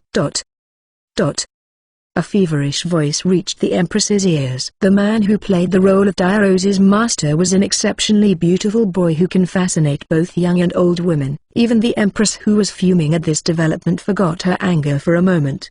The Empress shook her head to purge the impure thoughts. Right now is not the time for that. She slapped her cheeks to snap out of it, but suddenly, a thought occurred to her and a chill traveled down her spine. This video, is it being broadcasted to the Edelkreuze directly?